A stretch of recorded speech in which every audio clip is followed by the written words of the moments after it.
আৰু interactive session আৰম্ভ কৰাৰ আগে আগে মই সকলোকে নৱবৰ্ষৰ শুভেচ্ছা জনালো। মই দেখা পাইছো কিছুমান ষ্টুডেন্ট যোনে মোক জইন কৰিছে সিহঁতে অলৰেডি জিএছ পেপাৰৰ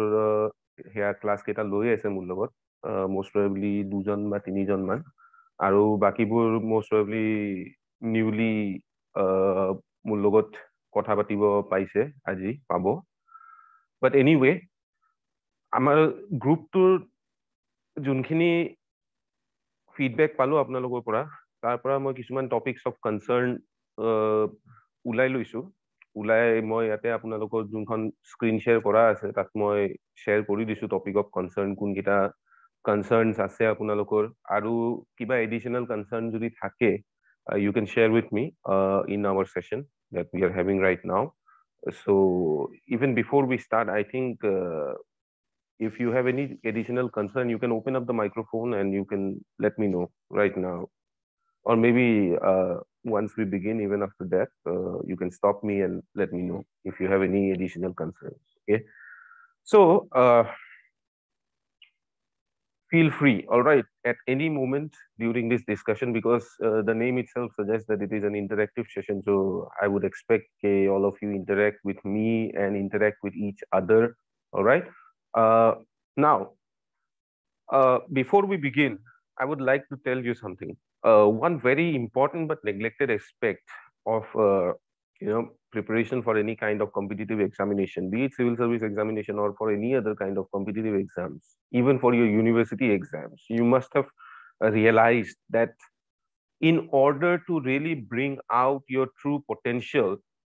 it's very important to have a community of support. All right. And this is what is lacking for many many students that I encounter in my many students that I encounter in my career as a teacher. Most of them seem to be doing their preparation all alone in complete isolation. Now, that's not a very good thing to do. You must have community support, because see, it's not possible for you to know all things, everything at all the time. All right. And by having a community which helps each other out to draw out topics, to draw out important points of discussion, it is actually very neglected but really very helpful, to have discussions with your friends, with your even your family. Okay. So this interactive session is my way of telling you that this kind of community discussions, sitting of all of the stakeholders together and then discussing what are the points of concern, if you are afraid or not. Yeah, that's a true concern that the people right before their examination tend to become very jittery, all of examination agege. So এনেকুৱা এটা community এটা থাকিলে বা এনেকুৱা এটা group এটা থাকিলে আপোনালোকে কমসে কম সেইটো সাপোৰ্ট পায়, কমসে কম ভয়টোৰ পৰা নিবাৰণ পায়, বুজিছে? আৰু সঁচা কথা ক'ব লাগিলে আপোনালোকে যিমানখিনি কষ্ট কৰিছে এতিয়ালৈকে, বিকজ পিটি পাছ হৈছে, পিটি পাছ হৈ এতিয়া মেইনছৰ পৰীক্ষা দিবলৈ ওলাইছে, ঠিক আছে? তো আপোনালোকে যিমানখিনি কষ্ট কৰিছে, you are already the cream of you are already at the highest levels of your studies. Okay, so you do not have to prove anything to anybody, or you do not have to be concerned about anything. All right, ভয় খাবলগীয়া একো নাই, because তোমালোকে যিখিনি কষ্ট কৰিছা সেই কষ্টৰ বিনিময়ত তোমালোকে এইটো ষ্টেজত আহি পাইছা। অকে, চ' ভয় খাবলগীয়া একো নাই, অকল কিছুমান প্ৰিপাৰেশ্যনৰ মেথডলজি আছে, সেইখিনি যদি ভালকে ধ্যান দিয়া তেনেহলে এইটো ডাঙৰ কথা নহয় কি তোমালোকে মেইনছটো পাছ কৰি আগবাঢ়ি যোৱা, ঠিক আছে? আচ্ছা, এতিয়া টপিকস অফ কনচাৰ্ণছত আমি আহো হা। ফাৰ্ষ্টলি প্ৰথম দুটা টপিক উঠাও, টপিক সিলেকশন আৰু syllabus coverage. Okay, this is indeed, মই কিয় প্ৰথমতে ৰাখিছো, I think this is the most easiest aspect of your studies, বুজিছা? এইটো সবাতোকৈ একেবাৰে সহজ পাই। ফাৰ্ষ্টলি তোমালোকৰ এনচাৰটো, তোমালোকৰ এই দুটা কুৱেশ্যন, টপিক কেনেকে সিলেক্ট কৰো, সিলেবাসখন ইমান ডাঙৰ হয়, ইমান ফাষ্ট সিলেবাস হয়, মই সিলেবাসটো কেনেকে কভাৰ কৰো, কোনটো এৰিয়াৰ পৰা কুৱেশ্যন আহিব, কোনটো এৰিয়াৰ পৰা কুৱেশ্যন নাহে, ক'বলৈ গ'লে এইটো কনচাৰ্ণ বহুত ইজিলি সলভেবল হয়, আৰু ইয়াৰ সলিউশনটো তোমালোকৰ প্ৰিভিয়াছ ইয়াৰৰ কুৱেশ্যন পেপাৰবোৰত আছে। স্পেচিয়েলি ষ্টেট চিভিল সাৰ্ভিস এক্সামিনেশনছৰ যেতিয়া কথা কওঁ মানে তোমাৰ প্ৰভিন্সিয়েল PCSৰ যেতিয়া কথা কওঁ আমি তোমালোকে যদি প্ৰিভিয়াছ ইয়াৰ্ছৰ মেইনছৰ কুৱেশ্যন পেপাৰবিলাক উঠাই লোৱা তোমালোকে দেখা পাবা টপিকবোৰ খুব ভালদৰে ডিলিনিয়েট কৰি থৈ দিয়া অলৰেডি আছে কুৱেশ্যন পেপাৰবোৰ ষ্টাডি কৰা কুৱেশ্যন পেপাৰত চোৱা কোন কোন টপিকৰ পৰা তোমালোকৰ কুৱেশ্যনছ আহিছে সেই টপিকবোৰ নোট ডাউন কৰা ঠিক আছে আই এম নট সেইং কে যদি ধৰি লোৱা মিডিভেল ইণ্ডিয়াৰ কুৱেশ্যন এটা হ'ল ধৰি লোৱা তোমালোকক বলবানৰ বিষয়ে সুধিছে from medieval India, you have been asked a question about Balban's theory of kingship hawk বা Balban's nobility hawk, etc. etc. তোমালোকক question এটা সুধিছে তোমালোকে এইটো বুজিব নালাগে সেই কুৱেশ্যনটোৰ পৰা কে বলবানৰ থিয়ৰি অফ কিংশ্বিপৰ পৰাই কুৱেশ্যন আহিব নহয় তোমালোকে এইটো বুজিব লাগে কি বলবান as a character of the Delhi Sultanate is an important character from your exam perspective so তাৰ বিষয়ে যোনখিনি আছে মই সকলোখিনি ভালদৰে পঢ়িলো Similarly, Alauddin Khilji যদি agrarian reforms এর কথা সুধিছে ঠিক আছে don't just prepare for agrarian reforms made by Alauddin Khilji what you must do is that you must study about all of the reforms all of the measures that were introduced by Alauddin Khilji তার relationship কি হয় to the history of Delhi Sultanate ই কেনেকে Alauddin Khilji যোনখিনি reforms আছে measures আছে এই measures খিনিয়ে কেনেকে তোমাৰ Delhi সালতানাতৰ হিষ্ট্ৰীটো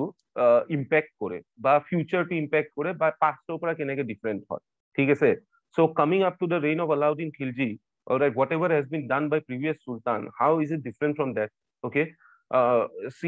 you will come to know that Alauddin Khilji's reforms were not just incidental reforms but they were structural reforms in the structure of the empire all right so this is something that you will focus upon so topic selection is indeed in a way quite easy যদি তুমি modern Indian history চোৱা 18th century পৰা এটি UPSC question paper যদি চোৱা তুমি 18th century political fragmentation বা 18th century decline ৰ যোনটো থিওৰি আছে 18th century তোমাৰ কি বুলি কয় ইকোনমিক কালচাৰৰ ওপৰত যোনখিনি কুৱেশ্যন আছে সুধি থাকে তাৰ প্ৰশ্ন ঠিক আছে পেপাৰ 1 খনত অপচনেল পেপাৰ 1 ত তাৰ বিষয়ে প্ৰশ্ন সুধি থাকে ঠিক আছে similarly তুমি মডাৰ্ণত যদি চোৱা গান্ধীৰ কন্ট্ৰিবিউশন বা তেখেতৰ ইম্পৰ্টেন্স তেখেতৰ ৰেলেভেন্স ৰাইট মহাত্মা গান্ধীৰ কন্ট্ৰিবিউশন ইম্পৰ্টেন্স ৰেলেভেন্স এক্সেট্ৰা এক্সেট্ৰা কুৱেশ্যন সুধি থাকে মই ডিছকাছ কৰিম অবভিয়াছলি এটা কুৱেশ্যন মই স্পেচিফিকেলি লিখি ৰাখিছো সেই কুৱেশ্যনটো ডিছকাছ কৰিম সলিউশন কেনেকে কৰিব পাৰি তেনেকুৱা ধৰণৰ কুৱেশ্যনবোৰত মই সেইটোও ডিছকাছ কৰিম বাট নানডালেছ সুভাষ চন্দ্ৰ বোস তেখেতৰ বিষয়ে আহি থাকে question the many voices of the Indian national struggle. See, Indian national struggle was not only based upon Congress ideology or not only based upon the activities of the leadership of the Indian National Congress. Okay, the Indian national movement was an amalgamation of various thought processes, ideologies, and individuals. All right. So, tar bikhoy question ahi thake. তোমালোকৰ 1857 বিষয়ে question আহি থাকে 1857 বিষয়ে এটা ধৰণৰ ধুনীয়া question আহে কি 1857 টো ৰিসেন্টলি কুৱেশ্যন এটা সুধিছিল 1857 ওপৰত কি 1857 revolt of 1857 can be seen as a continuation of the small and larger rebellions that were occurring in the 100 years running up to the revolt of 1857 so these kind of questions may be also asked all right what is it signaling it is signaling that the peasant and tribal movements that occurred in India, such as the Santhal Hul. ঠিক আছে তো এইবোৰো important movements হয় from your exam perspective okay so তেনেকুৱা কৰি তোমালোকে যদি last 5 to 6 years of question paper বোৰ peruse কৰা ঠিক আছে যোনটো I am quite certain that most of you who are really serious and who want to get through in your attempt all right most of you have already done and it is something that does not need any kind of further I do not have to further inform you about it why because most of you already know this trick similarly PT যেতিয়া তোমালোকে আৰম্ভ কৰি আছে especially in regional PCS তোমালোকে regional PCS বিলাকৰ previous prelims or question paper বোৰ চালে তোমালোকে গম পাই যোৱা already কি ধৰণৰ প্ৰশ্ন আহিব পাৰে এইবাৰৰ question paper was also not very different previously যেনেকুৱা ধৰণৰ প্ৰশ্ন সুধিছে তেনেকুৱা ধৰণৰে প্ৰশ্ন সুধিছে এইবাৰো ঠিক আছে so from that what you can see a pattern okay and the pattern is clear that from your previous question papers you can already find out what kind of questions and from which topics can come and how I will go about selecting those topics and giving more time to those topics than other topics in my course of study. All right. So I think this much is clear to you. Okay. But, bringing out an important point, এটা point মোক student এজনে সেয়া কৰিছিল, raise কৰিছিল যে sir UPSC পেটাৰ্ণৰ হ'ব পৰীক্ষা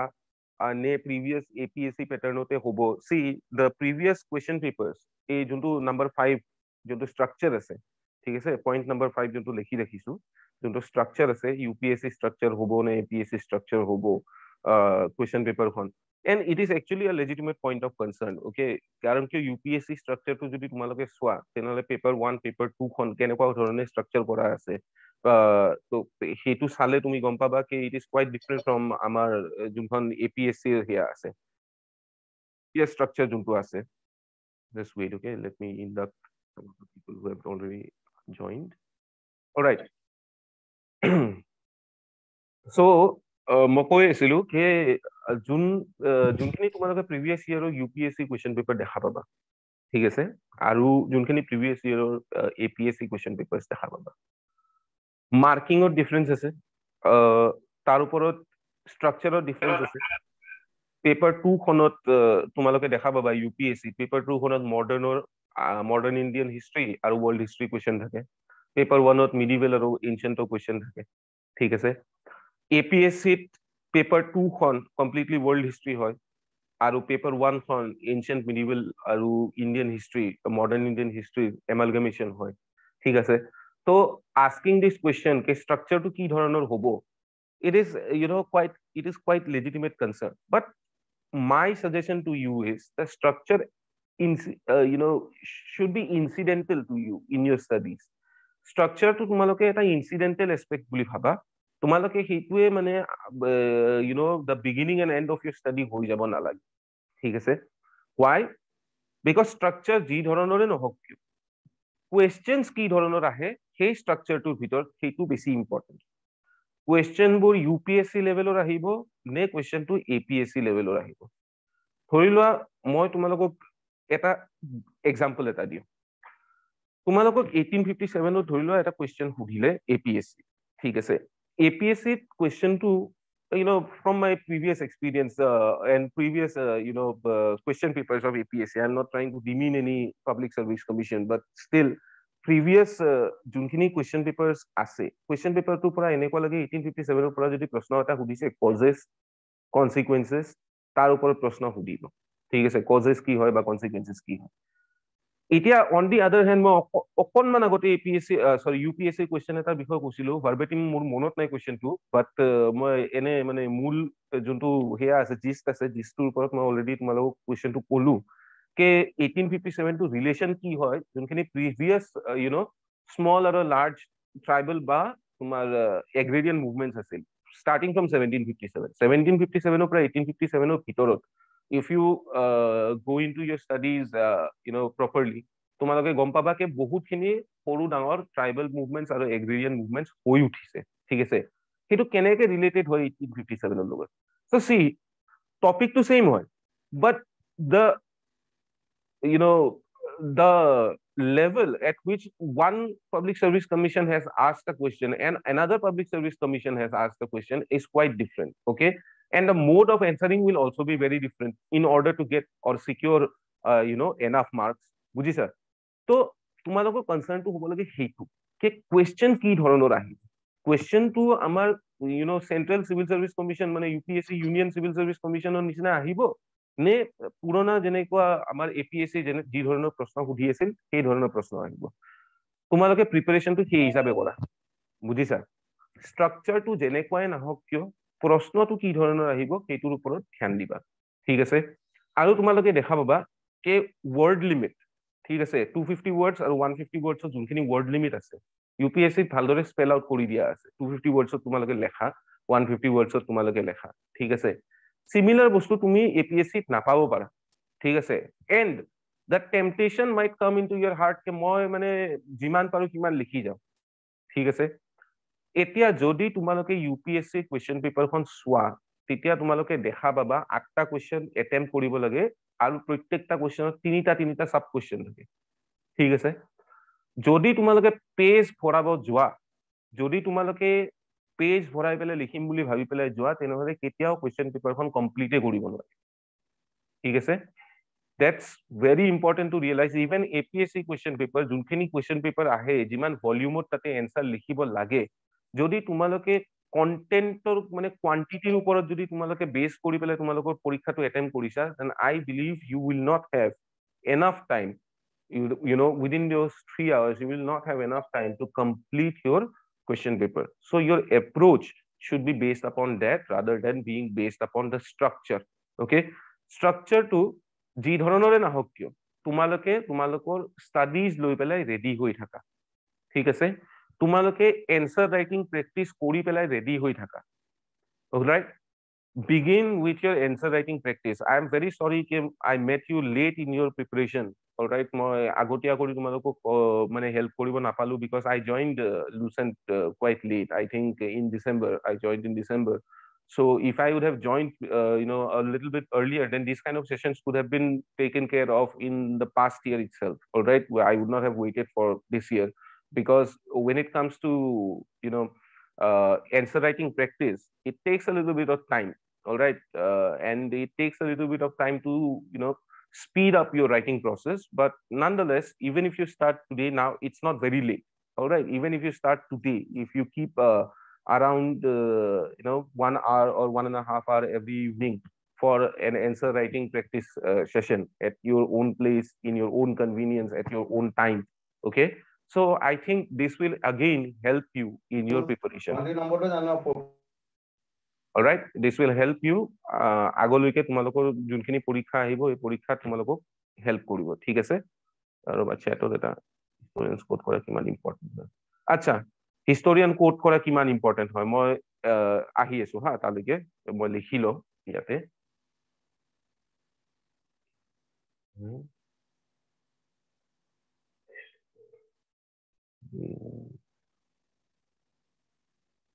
লিখি লৈছো হা আচ্ছা সো কনসার্ন রেজ করা হয়েছে হিস্টোরিয়ান কোড করা কিমান ইম্পর্টেন্ট হয় সিমিলারলি কোনোবা কোনোবা যদি থাকে U can send me a chat and I will pick up those questions okay so now yes Babu Bora you can you know if you have anything to say you can send me a chat message এটা পঠাই দিয়া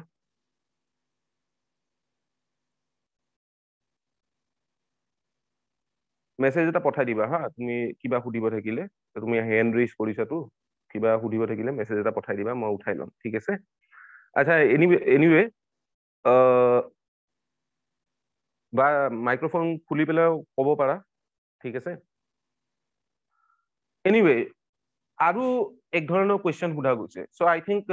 ষ্ট্ৰাকচাৰৰ dilemma যোনটো আছে সেইটো clear হৈছে তোমালোকৰ ষ্ট্ৰাকচাৰটোৰ ওপৰত সিমান বেছি ধ্যান দিব নালাগে তোমালোকে এনসাৰ ৰাইটিং প্ৰেক্টিছৰ ওপৰত ধ্যান দিয়া সময়ত 250 ওয়াৰ্ডস আৰু 150 ওয়াৰ্ডৰ এনসাৰ তোমালোকে লিখিব পাৰা হ'ব লাগিব +-20 ঠিক আছে +-20 ওয়াৰ্ডস ঠিক আছে তাত কৰি বেছিও নাযাবা তাত কৰি কমও নাযাবা ঠিক আছে সময়ত সেইখিনি লেখা প্ৰেক্টিস কৰা কোয়েশ্চনস কি ধৰণৰ আহিব পাৰে সেই ধৰণৰ কোয়েশ্চন তোমালোকে টেকেল কৰিব শিকা ঠিক আছে ইউপিএসসি লেভেলৰ কোয়েশ্চন আহিলেও টেকেল কৰিব লাগিব এপিএসসি লেভেলৰ কোয়েশ্চন আহিলেও টেকেল কৰিব লাগিব এতিয়া প্ৰবলেমটো হৈছে যে তোমালোকে হয় first batch which is you know which is giving or appearing for your examination in the new format you are the first batch so we as teachers also all right and you as students you and I we together do not have any kind of precedence amar hatot precedence ঠিক আছে আমার হাতত precedence নাই এইটো কবৰ কাৰণে কি ধৰণৰ প্ৰশ্ন কেনেকুৱা ধৰণৰ প্ৰশ্ন আহিব কি হ'ব কি নহয় সেইটো আমি একো ক'ব নোৱাৰো ঠিক আছে এতিয়া প্ৰিলিমছৰ কোৱেশ্চন প্ৰিলিমছখন গুচি গ'ল ঠিক আছে প্ৰিলিমছৰ ওপৰত বেস কৰি নেক্সট টাইম যেতিয়া ইউ নো নেক্সট টাইম যেতিয়া প্ৰিলিমছৰ সময় আহিব তেতিয়া ষ্টুডেণ্টক ক'ব পাৰিম কি ঠিক আছে ইউপিএসসি লেভেলত প্ৰিপেয়াৰ কৰা হয় কিন্তু don't neglect you know don't neglect very direct questions also. Direct questions আহিব পাৰে because এইবাৰ যেতিয়া তোমালোকে দেখা পালা question paper খন PT খন, many students have complained, মোক নিজেও personally complain কৰিছে যে স্যাৰ আমি একদম UPSC লেভেলত প্ৰিপেয়াৰ কৰিছিলো কিন্তু question paper খন previous levelsতে আহিল, so তাৰ বাবে আমাৰ দিগদাৰীহে হ'ল, সহজ হোৱা এৰি দিগদাৰীহে হ'ল because question বোৰ খুব ডাইৰেক্ট আছিল আৰু তেনেকে পঢ়াই নাছিলো, ডাইৰেক্টলি ফেকচুৱেল question solve কৰা কৰি, ঠিক আছে। তো এইটো এটা প্ৰবলেম হৈ গ'ল ন। সো তাৰ পৰা আমি কি বুজিলো যে ডাইৰেক্ট ফেকচুৱেল কুৱেশ্যনছ বোৰ নেগলেক্ট কৰিব নালাগে নেক্সট ইয়াৰৰ পৰা, ঠিক আছে। পঢ়িম বাৰু UPSC লেভেলতে, কিন্তু ডাইৰেক্ট ফেকচুৱেল কুৱেশ্যনছো আহিব পাৰে, সো সেইটো নেগলেক্ট নকৰো, ঠিক আছে। বাট দেন অফ কোৰ্স যেতিয়া তোমালোকে অপচনেল কোৱালিফাইং পেপাৰখন চোৱা, কোৱালিফাইং পেপাৰখনতো লেভেলটো বহুত হাই আছিল, ঠিক আছে। কোৱালিফাইং পেপাৰখনত যোনখিনি তোমাৰ কম্প্ৰিহেনশন আহিছে আৰু কোৱালিফাইং পেপাৰত যোনখিনি তোমাৰ চিছেটৰ পোৰ্শন আহিছে সেইখিনিতো বহুত হাই লেভেলৰ চিছেট আৰু হাই লেভেলৰ কম্প্ৰিহেনশনৰ কুৱেশ্যনছ আহিছে ন। তো সেইটোৱে এইটো কয় যে এটা বেলেঞ্চ বনাই পেলাই প্ৰিপেয়াৰ কৰিব লাগিব। সিমিলাৰলি মেইনছৰ কাৰণে তোমালোকক সেইটোৱে আইডিয়া পাব লাগে যে তোমালোকে যেতিয়া পঢ়িবা তেতিয়া এটা বেলেঞ্চ ৱেত পঢ়িবা, যেন যি ধৰণৰে প্ৰশ্ন নুসুধক কিয়, কমপ্লিকেটেড প্ৰশ্ন হলেও তোমালোকে সেই কমপ্লিকেটেড প্ৰশ্নটো উত্তৰ দিব পাৰা, ঠিক আছে। ষ্ট্ৰাকচাৰটোৰ ওপৰত সিমান ধ্যান নিদিবা, বিকজ ষ্ট্ৰাকচাৰ যেনেকুৱাই নহওক কিয় সিলেবাছটো কি আগৰ সিলেবাছটোৱে আছে, মানে যোনটো সিলেবাছ নটিফাই কৰা গৈছে 2019ত সেই সিলেবাছটোৱে আছে ন। তো সেই সিলেবাছটো যিহেতু আছে তেনেহ'লে তোমালোকে ষ্ট্ৰাকচাৰটোৰ ওপৰত ইমান ধ্যান দিব নালাগে, সিলেবাছটোৰ ওপৰত ধ্যান দিয়া। প্ৰিভিয়াছ ইয়াৰৰ কুৱেশ্যন পেপাৰ চোৱা, UPSC যোৱা 3 বছৰ বা 4 বছৰৰ কুৱেশ্যন পেপাৰ চোৱা আৰু APSC যোৱা 6 বছৰ মানৰ কুৱেশ্যন পেপাৰ চোৱা, ঠিক আছে। 4-5 বছৰৰ কুৱেশ্যন পেপাৰ চোৱা APSC ৰ, ঠিক আছে। তাৰ পৰা টপিক উঠোৱা, কোনটো কোনটো টপিকৰ পৰা কুৱেশ্যন সুধিছে APSC, ঠিক আছে। আৰু সেই হিচাপে তোমালোকে প্ৰিপেয়াৰ কৰি যোৱা। কোনোবা এটা টপিকৰ পৰা যদি প্ৰশ্ন সোধা নাই তেনেহ'লে I do not think that at this moment in time, আজি যেতিয়া তোমালোকৰ 2 তাৰিখ হৈছে জানুৱাৰীৰ আৰু পৰীক্ষাৰ কথা ওচৰতে পৰীক্ষা আছে বুলি মই শুনিব পাই আছো, তো at this moment of time যদি কিবা এটা এৰিয়াৰ পৰা প্ৰশ্ন সোধা নাই, এৰিয়া বা টপিক এটাৰ পৰা প্ৰশ্ন সোধা নাই, তোমালোকৰ হাতত উপায় নাই, তোমালোকে বৰ্তমান সেইটো বস্তু ওভাৰলুক কৰিব লাগিব, ঠিক আছে। তোমালোকৰ হাতত উপায় নাই, and this advice that I'm giving might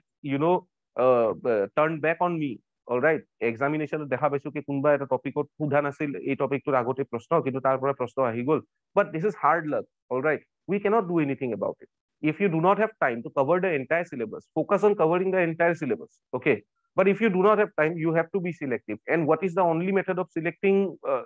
areas from which questions are coming? It is by looking at previous year's question paper. That's the only way of doing it safely and, in a smart way. Okay, safely আৰু smartly সেইটোৱে হাতত উপায় আছে, তো সেইটো হিচাপে তোমালোকে পঢ়া আৰম্ভ কৰা, ঠিক আছে। নাও এটা বহুত ইন্টাৰেষ্টিং কুৱেৰি আহিছিল কিৱৰ্ডছক লৈ পেলাই, হিষ্ট্ৰী কিৱৰ্ডছক লৈ পেলাই। তো কিৱৰ্ডছৰ কাৰণে মই তোমালোকক এটা কথা কৈ দিওঁ, যেতিয়া তোমালোকে হিষ্ট্ৰী অপচনেল লিখিবা, ঠিক আছে, PT লৈকে ইট ইজ এক্সপেক্টেড, PT লৈকে বা তোমাৰ GS পেপাৰ 1তো it is expected that you have studied all of the subjects at least to the level of class 12, ঠিক আছে। You are not supposed to be a graduate or postgraduate in that subject, okay? You have a smart understanding of the subjects from which questions are coming. You are quite aware of what is happening in those particular areas जहाँ से question आ रहा है, जोनটো जगह पर question আহিছে সেই এৰিয়াটোৰ বিষয়ে তোমালোকৰ এটা smart আৰু এটা awareness এটা আছে, ঠিক আছে। You are able to smartly tackle those areas from which questions are coming. That is what is expected. But when you take optional, কথাটো হৈ যায় কি তুমি এনেকুৱা এটা তুমি সাবজেক্টটো অপচনেল লৈছা, তাৰ মিনিংটো হৈছে কি you have studied this subject in a higher level, ঠিক আছে। And studying a subject in a higher level means that you speak the vocabulary of that subject. Every subject, সায়েন্সৰ পৰা লৈ পেলাই হিউমেনিটিজক লৈকে, ঠিক আছে। Some of you might be students of BTech, কিছুমানে তোমালোকে ইঞ্জিনিয়াৰ হ'ব পাৰা, কিছুমানে তোমালোকে sociology student হ'ব পাৰা, some of you might be from a commerce background, okay? But if you have taken history as an optional subject, it means that you have studied this subject at a higher level, okay? And তোমালোকে যেতিয়া তোমালোকৰ different subjects বা different disciplines যেতিয়া তোমালোকে degree কোৰ্সেছ কৰি আছিলা, তেতিয়া তোমালোকে এনকাউন্টাৰ কৰিছা যে প্ৰত্যেকটো ডিসিপ্লিনৰ নিজৰ নিজৰ একোটা ভোকেবুলাৰি, ঠিক আছে। and this vocabulary is there so that experts do not have to write sentences upon sentences to make to explain simple things. Okay, ডাঙৰ বস্তু শৰ্ট কৰি পেলাই একোটা ওয়াৰ্ড বা দুটা ওয়াৰ্ডত সামৰি লয়, ঠিক আছে। এই ভোকেবুলাৰিটো কামে সেইটো, ঠিক আছে। তো হিষ্ট্ৰীত তেনেকুৱা একোটা ভোকেবুলাৰি আছে, আৰু হিষ্ট্ৰী আৰু সোশিয়োলজিয়ে সেই ভোকেবুলাৰিটো শ্বেয়াৰ কৰে, ঠিক আছে। হিষ্ট্ৰীটো এটা সোশিয়োলজিক্যাল হেয়া হয়, সাবজেক্ট হয়। সোশিয়োলজিত টাইমটো নাথাকে, সোশিয়োলজিটো টেম্পোৰেল নহয়, ঠিক আছে। চেঞ্জেছ থ্ৰু টাইম নাচায়। সোশিয়োলজিটোৱে সোসাইটিটোক অবজাৰ্ভ কৰে at particular moment in time. হিষ্ট্ৰীয়ে সোসাইটিৰ চেঞ্জেছ বিলাক অবজাৰ্ভ কৰে, ঠিক আছে। That is the difference, but ভোকেবুলাৰিটো সেম শ্বেয়াৰ কৰে, এন্ড ইনহেৰেন্ট যোনবিলাক থিওৰিজ আছে সেইবোৰ সিমিলার থিওরিজ শেয়ার করে। So that means that we share a vocabulary, and there is indeed a vocabulary that you have to master in order for you to properly attempt history optional question paper, ঠিক আছে। কি ধৰণৰ vocabulary তোমালোকে encounter কৰিব পাৰা বা কি ধৰণৰ keywords তোমালোকে এনকাউন্টাৰ কৰিব পাৰা। In my GS paper classes, GS1 or class bilakot যেতিয়া মই arrival of the East India Company or the European companies into India, যেতিয়া মই সেইটো তোমালোকৰ লগত শ্বেয়াৰ কৰো সেইখিনি পাৰ্ট, তেতিয়া মই কিছুমান ৱৰ্ড ইউজ কৰো যেনেকে ফিউডালিজম, এণ্ড অফ ফিউডালিজম, ৰাইজ of capitalism, intermediate phase of মাৰ্কেণ্টেলিজম, যোনটো ট্ৰানজিশনেল ফেজ কওঁ, তাতে মই কিছুমান কিৱৰ্ড ইউজ কৰিলো যেনেকে ফিউডালিজম, মাৰ্কেণ্টেলিজম এণ্ড কেপিটেলিজম। এইবোৰৰ অৰ্থটো এনে লিখি দিয়াত কৰি অৰ্থ বুজি পেলাই যেতিয়া লিখিবা, তেতিয়া তোমালোকৰ সেন্টেন্সটোত অটোমেটিক্যালি এটা ওয়েট আহি যায়, because you know how to properly use them. How do you properly use them and how do you know what these words mean. তোমালোকক এখন কিতাপৰ মই ৰেফাৰেন্স দি আছো, কিতাপখনৰ নাম হ'ল dictionary of sociology. Alright, dictionary of sociology এইখন পেঙ্গুইনে পাব্লিছ কৰে, ঠিক আছে। পেঙ্গুইন পাব্লিচাৰে পাব্লিছ কৰে, য'তে য'তে পাই যাবা। পাণবজাৰত গৈ পেলাই বা তোমালোকৰ য'ৰে তোমালোকে য'তে তোমালোকে থাকা তাৰে ডাঙৰ কিতাপঘৰত যাবা, কিতাপঘৰত গৈ পেলাই তোমালোকে সুধিবা ডিকশ্যনাৰী অফ সোশিয়োলজি আছে নে নাই। most probably ইন্টাৰনেটতো available আছে, but you will have to buy it. I don't think you can just download the PDF, but if you get this dictionary, every important keyword or Babu Bora, you have raised your hand again. If you have any question, you can send me a chat. The chat পঠাই দিব পাৰা, ঠিক আছে, যদি question আছে। But anyway, keywordsৰ কথা পাতি আছিলো আমি। তো keywordsৰ essential কথাটো হ'ল কি, তোমালোকে যেতিয়া keyword এটা encounter কৰা, at this session it will not be possible for me to explain to you each and every keyword. Okay, যেনেকে তোমালোকে যদি ইউৰোপিয়ান হিষ্ট্ৰী বিষয় পঢ়া, এটা পোৰ্শন পাবা transition from feudalism two capitalism, ঠিক আছে। Transition from feudalism two capitalism বুলি প্ৰশ্ন এটা পাবা, বা এটা পোৰ্শন এটা পাবা। সেই পোৰ্শনটো তোমালোকে কিছুমান বস্তু এনকাউন্টাৰ কৰিবা, যেনেকে means of production, mode of production, ঠিক আছে, কেপিটেল, ঠিক আছে। এইবোৰ প্ৰত্যেকটো শব্দ তাতে মানে বহুতখিনি বস্তু লোডেড হৈ আছে। Alright, these words are not simply words, they are loaded with connotation. মানে ভিতৰে ভিতৰে বহুতখিনি ইহঁতৰ underlying connotations আছে। যদি তোমালোকে বুজি লোৱা, you don't even need the dictionary of sociology, you just need an active internet connection, and you need to type these words and looking from wiki. Alright, Wikipedia consult কৰিলেও, which I do not want you to consult, but still obviously কৰিব লাগিব যদি তোমালোকৰ হাতত উপায় নাই, ঠিক আছে। তোমালোকে উইকিপিডিয়া কনসাল্ট কৰিলেও এটা বেসিক আইডিয়া পাই যাবা কি কিৱৰ্ডটোৰ মিনিং কি হয়। আৰু তোমালোকক মই জনাই দিও কি এই কিৱৰ্ড বিলাক যদি তোমালোকে ইউজ কৰা তোমালোকে এনসাৰত, that is how you elevate the quality of your answer. Your compatriots will write the same thing, but you will write an answer in which you have included these keywords and in their proper context, mind you. Context নোহোৱা কৰি যাতা keyword যতে ততে দি দিলে সেইটো আকৌ বেয়া কথা, ঠিক আছে। কিন্তু ইণ্ডিয়াৰ প্ৰপাৰ কনটেক্সট যদি তোমালোকে কৈছা কে ফিউডালিজমৰ পৰা কেপিটেলিজমলৈকে ট্ৰানজিশন হৈ আছে, তো মিনছ অফ প্ৰডাকশ্যন হা, শুনি লোৱা এই সেন্টেন্সটো, ফিউডালিজমৰ পৰা কেপিটেলিজমলৈকে ট্ৰানজিশন হৈ আছে ইউৰোপত, ঠিক আছে। মিডিভেল এজটো শেষ হবলৈ আৰম্ভ হৈছে, সাইন্টিফিক ৰেভলিউচন হৈ গ'ল, এজ অফ ডিস্কভাৰিজ আৰম্ভ হৈছে, মাৰ্কেণ্টেলিজম চলি আছে, এবছলিউটিষ্ট মনাৰ্কিজ চলি আছে, মানে এনলাইটেনমেন্টৰ সময়খিনি চলি আছে ইউৰোপত। এতিয়া ট্ৰানজিশনটো হৈ আছে, এই ট্ৰানজিশনটো হৈ থকা সময়ত তোমালোকে দেখা পাবা কি means of production are getting concentrated. Means of production are getting concentrated in the hands of the few. All right, in the hands of a few individuals within society. ঠিক আছে, আৰু যেতিয়া এই কনসেন্ট্ৰেশনটো হ'ব means of production কনসেন্ট্ৰেশনটো হ'ব at the hands of few individuals, তেতিয়া কি হ'ব, তেতিয়া dislocation হ'ব. Again another word, dislocation of the masses. সিহঁতে they will be dislocated from their means of production. যেতিয়া তোমালোকে means of production কি হয় সেইটো বুজি চাবা, land and tools, ঠিক আছে, যোনখিনি আছে প্ৰডাকশনত যোনখিনি লাগে, যিধৰ পৰা প্ৰডাকশন হয় ল্যান্ড বেস প্ৰডাকশন, সেইখিনি যেতিয়া গুচি যাব তোমাৰ কি বুলি কয় এইটো অৰিজিনাল টিলাৰ্স অফ ল্যান্ডৰ পৰা, তেতিয়া সিহঁতে ওয়েজ লেবাৰাৰ্স হৈ যাব, which is an important aspect of the rise of what, the rise of capitalism. বুজিছা, তেতিয়াহে ওয়েজ লেবাৰত কনভাৰ্ট হ'ব and working for wage আৰম্ভ হ'ব, ঠিক আছে। তো means of production কি হয় সেইটো যদি বুজি পোৱা, তেতিয়া তোমালোকে সেন্টেন্সত এইখিনি এটা সেন্টেন্সত তোমালোকে বহুত ভাস্ট পইণ্ট, এটা বহুত ফাষ্ট পইণ্ট অফ হিষ্ট্ৰী এটা সেন্টেন্সত তোমালোকে সামৰি ল'লা, এনসাৰটো শৰ্ট হৈ গ'ল, right. And one of your main concern is কে এনসাৰটো শৰ্ট কেনেকৈ, এনসাৰটো শৰ্ট কৰাৰ উপায় এটা হ'ল, সেইটো হ'ল কিৱৰ্ডছ ইউজ কৰা, ঠিক আছে, যোনবোৰ কিৱৰ্ডছ হিষ্ট্ৰীত ইউজ হয়। So for this, as I already told you, dictionary of sociology খন পঢ়া, যদি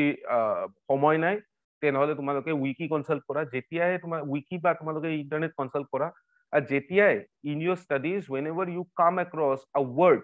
okay, which seems complex and to which you think that there are certain connotations to that word, তোমালোকে এই ডিকশনাৰীখন কনসাল্ট কৰা বা তোমালোকে ইন্টাৰনেট ইউজ কৰা consult কৰিবৰ কাৰণে, মানে চাবৰ কাৰণে কি ধৰণৰ কিৱৰ্ড হয় আৰু কিৱৰ্ডটোৰ ভিতৰত কি কনোটেশন আছে, ঠিক আছে। আচ্ছা, এটা পইণ্ট হ'ল এনসাৰ ৰাইটিং।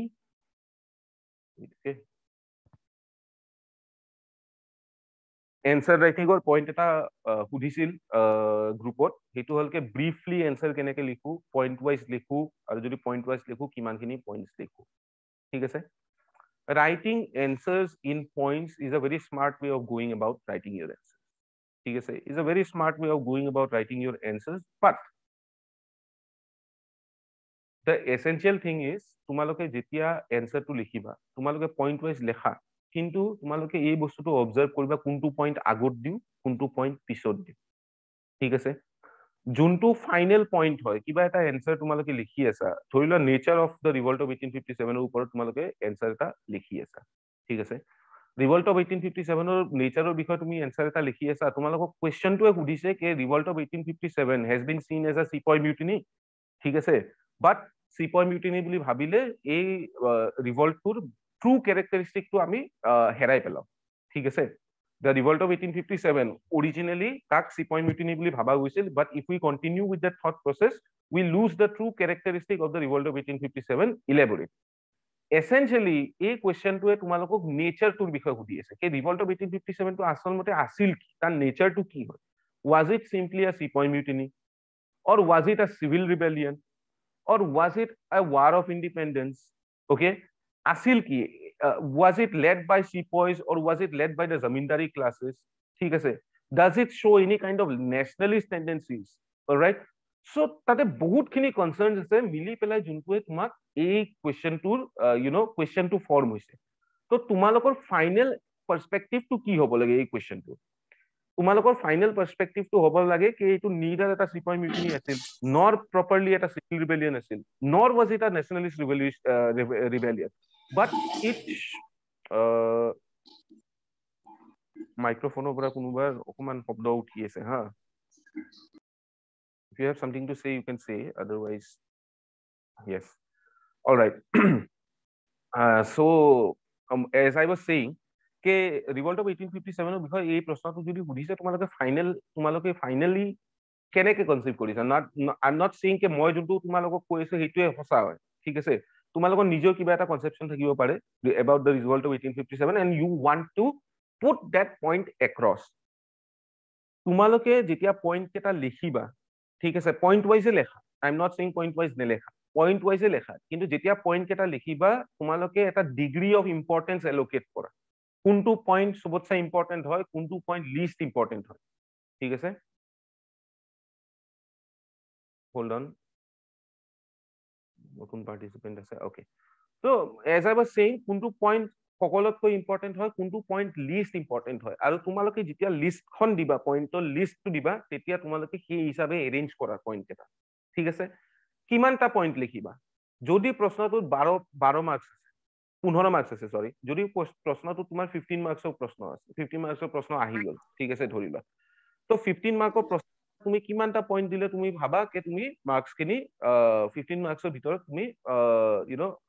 এটা গুড স্ক'ৰ তোমালোকে কৰিব পাৰা। একচুৱেল কথাটো হ'ল কি একচুৱেলি তাতে কিমানটা পইণ্ট তুমি লিখিব পাৰা। ইটছ নট কে ফোৰ্সফুলি তুমি 20টা পইণ্ট দি দিলা, 15 মাৰ্কছৰ কুৱেশ্যন হয়, মই 20টা দিলো, তো মানে কোনোবা পইণ্ট তাৰমানে ক্লাব কৰি হ'লেও মই মাৰ্কছ পাই যাম। ঠিক আছে, it's not like that, right? তোমালোকে 8টাই পইণ্ট লেখা, 15 মাৰ্কছৰ কুৱেশ্যন হয়, তোমালোকে 8টাই পইণ্ট লেখা, বাট 8টা সলিড পইণ্টছ লেখা, তোমালোকে মাৰ্কছ সেই হিচাপত পাবা। ঠিক আছে, again, as I would like to emphasize once more, the quality is always more important than the content amount that you write. ঠিক আছে, quality is more important than the quantity of your answers. All right, এটা এটা anecdote এটা যদি share কৰো, if you allow me the liberty of sharing an anecdote, when we were in university, আমার senior এজন আছিল, I will not name him, but our senior is a professor now, right? তো তেখেতে বহুত ভাল মাৰ্কছ পোৱা আছিল, হা, তেখেতৰ এছাইনমেণ্ট বোৰ হওক বা তেখেতৰ এক্সামিনেশ্যনছৰ এনচাৰ পেপাৰ বিলাক হওক, তেখেতে সদায় বহুত ভাল মাৰ্কছ পোৱা আছিল, আৰু আমি সদায় ভাবা আছিলো যে আমিতো বহুত লেখা আছিল,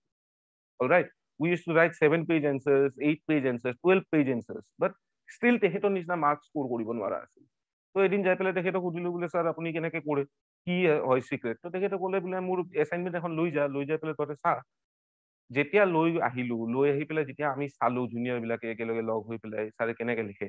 তো তেতিয়া আমি দেখা পালো যে ছাৰৰ এনচাৰবোৰ একেবাৰে চিম্পল ভাষাত লিখে। ফাৰ্ষ্টলি, যিকোনো ছাবজেক্টৰ ষ্টুডেণ্ট, ধৰি লোৱা হিন্দী ডিপাৰ্টমেণ্ট, উৰ্দু ডিপাৰ্টমেণ্টৰ ষ্টুডেণ্ট এটাও যদি পঢ়ে, সিও গম পাব কি লিখি আছে আৰু কি ক'ব বিচাৰি আছে, ফাৰ্ষ্টলি। ছেকেণ্ডলি, এক্সট্ৰা এডিশ্যনেল কথা এটাও নাথাকে, মানে যোনটো এসেনশিয়াল নহয়, to put a point across, it's not there. Okay, so his answers are always very brief, 6খন পেজ মেক্সিমাম। ঠিক আছে, 25 মাৰ্কছৰ কুৱেশ্যনত সি 6খন পেজ দেখা আছে, 6খন পেজ মানে 3টা চাইডছ, চৰি 6টা চাইডছ মানে 3খন পেজ, 6টা চাইডছ, 25 মাৰ্কছৰ কুৱেশ্যনত। ঠিক আছে, তো তেখেতে তেনেকে লেখা আছিল। আৰু এটা বস্তু গম পালো যে every paragraph, alright, flows from the previous paragraph. ঠিক আছে, প্ৰত্যেকটো পেৰাগ্ৰাফ প্ৰিভিয়াছ পেৰাগ্ৰাফটোৰ পৰা ফ্লো কৰে। ঠিক আছে, মানে যোনটো প্ৰিভিয়াছ পেৰাগ্ৰাফ আছে, it flows into the next paragraph, and the next paragraph flows into the succeeding paragraph. তো প্ৰত্যেকটো পেৰাগ্ৰাফৰ এটাৰ লগত আনটো ৰিলেশ্যনশ্বিপ আছে। চিমিলাৰলি, যেতিয়া তোমালোকে পইণ্ট ৱাইজ লিখিবা, মই এই কাৰণে ইলেবৰেট কৰিলো, এই এনেকডটটো এই কাৰণে দিলো, পইণ্ট ৱাইজ যদি লেখা, তোমালোকে মেইনটেইন কৰিবা যে এটা পইণ্ট আনটোৰ লগত ফ্লো থাকে এটা। ঠিক আছে, ফ্লো কৰে, তেতিয়া কি হ'ব, তোমালোকৰ যেতিয়া এনচাৰটো হ'ব, it will be not a ডিসজয়েন্টেড answer বাট আ কম্পোজিট হোল। অলৰাইট, এনচাৰত তোমালোকৰ প্ৰয়ত্নটো এইটো হ'ব নালাগে যে অকল পইণ্ট কেইটা দিয়ে, এনচাৰটোও ধুনীয়া হ'ব লাগিব। That will elevate your answer, ন? There is a difference between a person who gets 4 out of 10 and a person who gets 6 out of 10. The difference is how they structure their answers. All right, how they structure, how they write their answers. আৰু এটা কথা বহুত ধ্যান দি তোমালোকে শুনি লোৱা, তেখেত এতিয়া UPSC পাছ কৰি এতিয়া IAS অফিচাৰ। ঠিক আছে, ট্ৰেইনিঙত আছে, ৰিচেণ্টলি আহিছিলো গুৱাহাটীত, মই লগো পালো, মোৰ হোষ্টেলৰ ৰুমমেট আছিল তেখেতে। তো তেখেতে কেতিয়াবা মোক কোৱা আছিল যে যেতিয়া মই এনচাৰ লিখো মেইনছৰ, মই কুৱেশ্যনটো, and it will sound like a cliche, যোনটো তোমালোকৰ দেউতা মাহঁতেও সৰুতেও কৈছিল তোমালোকক এই কথাটো, মেট্ৰিকৰ পৰীক্ষা দিয়াৰ সময়তো কৈছিল যে কুৱেশ্যনটো ভালকে পঢ়ি চাবি, 2 মিনিট লবি কুৱেশ্যনটো। এতিয়া মই তোমালোকে ডাঙৰ হৈ গৈছা, এতিয়া মই আকৌ কৈ আছো, really when you are asked a question, don't jump into writing the answer একেবাৰে immediately, बिल्कुल नहीं करना है, एकदम কৰিব নালাগে এই কামটো। যেতিয়া তোমালোকে কোৱেশ্চন এটা সুধিব তেতিয়া তোমালোকে কোৱেশ্চনটো বাৰবাৰ যেতিয়া পঢ়ি চাবা তেতিয়া তুমি গম পাবা যে একচুয়ালি তোমাক এনসাৰটো দিব কিয় কৈছে। এটা মেটা লেভেলত এনালিসিস কৰা কোৱেশ্চন এটাৰ বহুত ইম্পৰ্টেন্স আছে, ঠিক আছে। কোৱেশ্চনটো মেটা লেভেলত মানে যোনে সুধিছে তোমাক কোৱেশ্চনটো তেখেতে কিয় সুধি আছে, তোমাৰ পৰা কি ধৰণৰ এনসাৰ বিচাৰিছে, ঠিক আছে। বহুত ইম্পৰ্টেন্ট পইণ্ট হয়। তুমি এটা এনসাৰ তুমি লিখি থৈ আহিব পাৰা, এনসাৰটো কাৰেক্ট হ'ব পাৰে, কিন্তু might not satisfy the person who has asked the question. Okay, and it happens in life, it happens in examinations. All right, that person wants you to tackle the question in a particular manner. It will be best for you to score. All right, if you know how that person wants you to tackle that question, and that will happen only when you read the question time and again. বারবার যেতিয়া কোৱেশ্চনটো পঢ়িবা তেতিয়া তুমি গম পাবা যে কেনেকে tackle কৰো। মই তোমাক কোৱেশ্চন এটা মই উদাহৰণ দি পেলাই কৈ আছো হা। In the divided and contested space of Indian politics, এটো প্ৰশ্ন I think 2020 তে আহিছে নেকি, হ'ব পাৰে হা। In the divided and contested space of Indian politics, UPSC question হয়। Gandhiji could claim for himself a centrist position because he alienated neither and tactily combined the goal of moderates and the means of the extremes. ঠিক আছে, discuss. ইমান ধুনীয়া প্ৰশ্ন, তোমালোকক একেবাৰে simple কথা এটা সুধি আছে যোনটো একচুয়ালি তোমালোকে পঢ়া টাইমত, যেতিয়া তোমালোকে মডাৰ্ণ ইণ্ডিয়ান হিষ্ট্ৰী পঢ়া আৰম্ভ কৰা, গান্ধীয়ান ফেজ যেতিয়া আৰম্ভ কৰা, যদি ভালদৰে পঢ়িছা তোমালোকে ইনডিড পিটি টাইমতো এইখিনি কথা পঢ়া। Not just for your optional, তোমালোকে প্ৰিলিমছৰ টাইমত তোমালোকে জেনাৰেলৰ কাৰণে এইখিনি কথা পঢ়া, ঠিক আছে। কথাটো ইমান সিম্পল কথা, কিন্তু কি ধুনীয়া কৰি প্ৰশ্নটো সুধিছে। তুমি এইটো যদি দুবাৰ পঢ়ি চোৱা তুমি এই সিম্পলিসিটিটো বুজি পাবা। ফাৰ্স্ট টাইম পঢ়িলে তুমি শক খাই যাব পাৰা কি মই কেনেকে লিখো, কি কৰো কি নকৰো, বাট একচুয়ালি দুবাৰ তিনিবাৰ যদি পঢ়া চোৱা, combine the goals of the moderate with means of the extremes, ইমান ধুনীয়া। লাষ্টৰ খিনিয়ে তোমাক গোটেইখিনি কৈয়ে দিলে কি কৰিব লাগে। Gandhi, when he started his first political adventures in India, খেৰা Champaran and Ahmedabad, তাতে মিনস বিলাক যোনবিলাক ইউজ কৰিছিল, ঠিক আছে, নন কোঅপাৰেশন হৈ গল, ঠিক আছে, নো ৰেভিনিউ হৈ গল, তোমাৰ ফাস্টিং হৈ গল, ঠিক আছে, বা তোমাৰ কি বুলি কয় এইটো বয়কট হৈ গল, যোনটো Gandhi use to use boycott as a tool of politics in India. All of these methods have already been pioneered by the extremists. All right, fasting was a unique thing. Okay, but these methods were already there. Okay, since the partition of Bengal. These are what? These are the means of the extremists. Okay, and what were the goal of the moderates? The goal of the moderates at that point in time was to gain what? Was to gain self-governance, right? That was the goal he was working towards. After 1929, the goal becomes different. Okay, but till then he was working towards that goal, right? So goal hetu hoy means hoy extremistor aru hetur karone eta balance eta maintain koribo para asil so that he does not alienate anybody. All right, so what do you have to put across in this answer? You have to put across those finer points only, nothing else. All right, so indeed if you read the question properly you get to know ke answer to dibo ki lage moi, ঠিক আছে। এটা question সুধিছিল about medieval about the Rajput policy of Akbar, ঠিক আছে, that Akbar's Rajput policy was geared towards inducting the Indian ruling elite into his nobility, ঠিক আছে।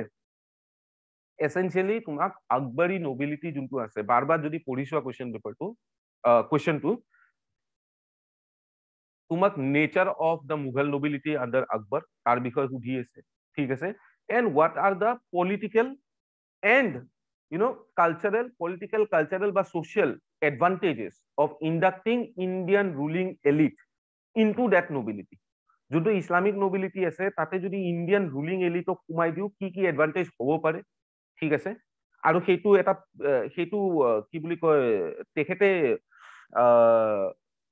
Consciously সেই ডিসিশনটো লৈছে, এনেকুৱা নহয় কি বিকজ অফ সাৰ্টেন পলিটিক্যাল এক্সিজেন্সি কে মানে কৰিব লাগিব তেখেতৰ হাতত উপায় নাই, সেইটো কাৰণে লোৱা নাই, বাট কনচিয়াছলি লৈছে as a matter of state policy, সেইখিনি কথা you have to put across. Okay, if you read Satish Chandra, you have been reading this all of the time. Satish Chandra যদি তোমালোকে পঢ়িছা তোমালোকৰ প্ৰিপাৰেশ্যনৰ টাইমত, তোমালোকে এই পইণ্টটো বাৰ বাৰ পঢ়িয়ে আছা। So all you have to do is to pick up those points from Satish Chandra and then put it there. But from this discussion, I come to another point which is of great importance. Nicely flow হৈ পেলাই এটা পইণ্টত আহি গ'ল। এটা discussion হৈছিল আমাৰ গ্ৰুপটোত, সেইটো হ'ল সোৰ্চেছ ফৰ ৱৰ্ল্ড হিষ্ট্ৰী। সৰুকে ডিছকাশ্যন, য'ত মই কিছুমান সোৰ্চেছ ক'লো, বাট যোনে সুধি আছিল তেখেতে মোক ক'লে স্যাৰ পঢ়া সময় নাই এতিয়া, and this is a legitimate thing. Okay, যোনটো কথা কৈছে মই ৰিয়েলি আই এপ্ৰিচিয়েট, সঁচা কথাই কৈছে যে এতিয়া পঢ়া সময় নাই। আৰু যদি চেষ্টা কৰিব লাগে তেনেহ'লে দিন ৰাতি এক কৰি পেলাই পঢ়িব লাগিব, বুজিছা? দিনত 8 ঘণ্টামান 9 ঘণ্টামান কৰি পঢ়িব লাগিব, যোনটো I think should be possible. You must be studying 8 hours at least, right? But anyway, যদি কিবা কাৰণত তোমালোকে পঢ়া সময় পোৱা নাই তেনেহ'লে ডিফিকাল্ট হৈ যায়। বাট এই পইণ্টটো যোনটো ক'লো মই তাৰ পৰা আহি আছো, এইমাত্ৰ মই আকবৰৰ নবিলিটিৰ কথা মই ডিছকাছ কৰি আছিলো, ঠিক আছে? মই সতীশ চন্দ্ৰৰ কথা ক'লো, সতীশ চন্দ্ৰৰ বুকখনত লেখা আছে, ডাইৰেক্টলি লেখা নাই হ'ব, ঠিক আছে? আকবৰৰ ৰাজপুত পলিচিটোৰ বিষয়ে লেখা আছে, কিন্তু নবিলিটিটোৰ লগত কি ৰিলেশ্যন আছে তাৰ বিষয়ে যদিও লেখা আছে, তোমালোকে ফাইনাৰ ডিটেইলছ খিনি নোপোৱা। Finer details of Akbar's, nobility or the nobility, Mughal nobility during the time of Akbar and during the time of Aurangzeb, বহুত important areas হয় হা, studying the Mughal nobility, যোনটোৰ বিষয়ে UPSC question আহি থাকে, ঠিক আছে? তাৰ বিষয়ে যদি ফাইনাৰ ডিটেইলছ জানিব লাগে, তোমালোকৰ হাতত উপায় নাথাকে, তোমালোকে এপাৰ্ট ফ্ৰম সতীশ চন্দ্ৰ, তোমালোকে আথাৰ আলী বুলি এজন ৰাইটাৰ আছিল, তেখেতৰো তোমালোকে পঢ়িব লাগিব, ফ্ৰম দ্য আলিগড় স্কুল, ঠিক আছে? You will be fortunate if you have a teacher who has studied thoroughly and who will give you those points and you do not have to study it by yourself in your class. ক্লাছৰ কামটোৱে সেইটো হয়, যোনটো তোমালোকৰ স্পেক্ট্ৰামৰ history বুকত নাথাকে, সেই বস্তুটো গেডাৰ কৰা তোমালোকৰ টিচাৰৰ পৰা। স্পেক্ট্ৰামৰ হিষ্ট্ৰী বুকখনটো তোমালোকে নিজে পঢ়িবা ন, টিচাৰৰ পৰা তোমালোকে গেডাৰ কৰিব লাগে যোনটো বস্তু তোমালোকে, যোনখন UPSCৰ কাৰণে সকলোৱে পঢ়ে বা APSCৰ কাৰণে সকলোৱে পঢ়ে, সেই কিতাপখনত যোনটো পইণ্ট নাই সেইটো পইণ্ট তোমালোকক কিছুমান টিচাৰে ক'ব, সেই টিচাৰৰ সেই পইণ্টখিনি উঠাব লাগে। ক্লাছৰ মিনিঙে সেইটো, ঠিক আছে? তো তোমালোকৰ হাতত উপায় নাই। মই যেতিয়া কৈছিলো যে ৱৰ্ল্ড হিষ্ট্ৰীৰ কাৰণে বুকখনৰ নাম লিখি দিছো, যোনে যোনে ইণ্টাৰেষ্টেড তেখেতসকলে পঢ়িব পাৰে। বুকখনৰ নাম হ'ল ইউৰোপ ইন ট্ৰানজিশ্যন, ঠিক আছে, বাই অৰবিন্দ সিনহা। কিয় দিছো জানানে? ৱৰ্ল্ড হিষ্ট্ৰীত যোনবোৰ কুৱেশ্যন আহে, UPSCতে আহে বা তোমাৰ APSCতে আহে, ৱৰ্ল্ড হিষ্ট্ৰীত প্ৰি ৱাৰ মানে প্ৰথম ৱৰ্ল্ড ৱাৰ, প্ৰথম বিশ্বযুদ্ধৰ আগৰ যোনখিনি হিষ্ট্ৰী আছে, টিল the coming of industrial revolution, যোনখিনি প্ৰশ্ন আহে, most of these questions you will find the answers to these questions in this book, Europe in Transition. APSC হওক বা UPSC হওক, যোনখিনি কুৱেশ্যন আছে, ইংলিছ ৰেভলিউশ্যন, তোমাৰ enlightenment, unification of Germany et cetera, ঠিক আছে? ইউনিফিকেশ্যন অফ জাৰ্মানীৰ কাৰণে এখন বেলেগ কিতাপো দিওঁ মই, prewar history and history of Europe during the rise of fascism and Nazism, that is in the modern era, সেইটোৰ কাৰণে জন মেৰিমেনৰ খন, ঠিক আছে, তেখেতৰ বুকখন। তো দিজ কুৱেশ্যনছ, যোনখিনি কুৱেশ্যন আহিব পাৰে, ৰেনেছৰ বিষয়ে হওক, ঠিক আছে, এইবোৰ কুৱেশ্যন ইউৰোপ ইন ট্ৰানজিশ্যনত ধুনীয়া কৰি যি ধৰণৰে প্ৰশ্ন নুসুধক কিয়, তোমালোকক যি ধৰণৰে প্ৰশ্ন নুসুধক কিয়, ইউৰোপ ইন ট্ৰানজিশ্যন বুকখনত আছে প্ৰি ৱাৰৰ কাৰণে। Alright, leading up to the war, during the war et cetera, তাৰ কাৰণে যোনখিনি এনচাৰ লাগে জন মেৰিমেনত আছে। চিলেক্টিভলি তোমালোকে যদি পাৰফেক্ট পঢ়া, তোমালোকে দৰকাৰ নাই আৰু বেলেগ কিতাপ পঢ়িব। মেইন মূলটো সেইটোৱে হয়। তোমালোকে না কোনোবাৰ হেণ্ড আউটছ পঢ়িব লাগিব, না কোনোবা ইনষ্টিটিউটত তোমালোকে সেয়া পঢ়িব লাগিব, কি বুলি কয়, সেইবোৰ পিটিৰ কাৰণে কাম আহে। আই এম নট সেইং সেইবোৰ কমপ্লিটলি ইউজলেছ হয়, সেইবোৰ পিটিৰ কাৰণে কাম আহে। But these are only facts and points that these handouts and materials are giving you. Fact আৰু পইণ্টেৰে তোমালোকে মেইনছৰ এনচাৰটো কম্প'জ কৰিব নোৱাৰা। ফেক্ট আৰু পইণ্টত মেইনছৰ এনচাৰত তোমালোকক সুধি আছে এটা perspective, they are asking you for a perspective, ঠিক আছে? long-term structural causes of the immediate factors leading to the French Revolution. Suppose, all right, the French Revolution was caused not only by the immediate causes but also it has long term and structural causes ঠিক আছে European transition পঢ়া তাতে আছে লং term আৰু স্ট্ৰাকচাৰাল causes কি হয় ঠিক আছে কিন্তু তোমালোকক আলটিমেটলি কোৱেশ্চনটোৱে কি সুধিছে আলটিমেটলি কোৱেশ্চনটোৱে তোমালোকক এটা অপিনিয়ন সুধিছে কি লং টাৰ্ম আৰু স্ট্ৰাকচাৰাল কজ বিলাকো ইম্পৰ্টেন্ট আছিল নেকি ইমিডিয়েট কজেছতকৈ তোমালোকে ক'ব লাগিব হয় কেনেকে হয় সেইটো বস্তুটো তোমালোকে কোনো হেণ্ড আউট বা কোনো নোটছত নোপোৱা ন সেইটো বস্তু তোমালোকৰ এনালিচিছ হয় and for that analysis these books are important modern ইণ্ডিয়াৰ হিষ্ট্ৰীৰ কাৰণে মই বাৰ বাৰ ষ্টুডেণ্টবোৰক কওঁ কে ফ্ৰম প্লাচি টু পাৰ্টিশ্যনখন পঢ়া from Plassey to partition from Plassey to partition Shekhar বন্দ্যোপাধ্যায়ৰ বুকখন পঢ়া আৰু সুমিত সৰকাৰৰ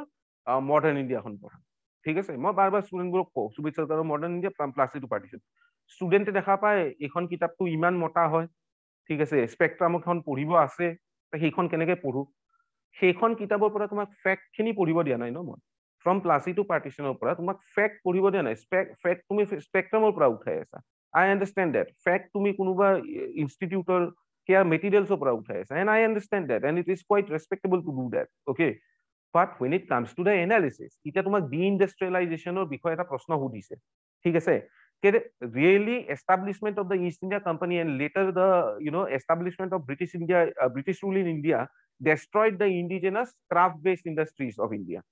ঠিক আছে indigenous craft based industry টো completely destroy কৰি দিলে সেইটোৰ বিষয়ে তোমালোকক ইলাবৰেট কৰিবলৈ ক'লে ঠিক আছে তোমালোকে ফেক্ট খিনি দিয়া কি ইমান ভলিউমত কম হৈ গ'ল ঠিক আছে আগতে এনেকুৱা আছিল ৰিভাৰ্সে অফ বেলেন্স অফ ট্ৰেড হৈ গ'ল ইমান ভলিউমত কম হৈ গ'ল দাদনানী সিস্টেম আহিল সেইটোৰ পৰা এনেকুৱা ইফেক্ট হ'ল ঠিক আছে এক্সেট্ৰা এক্সেট্ৰা ঠিক আছে তোমালোকে ফেক্ট খিনি দিয়া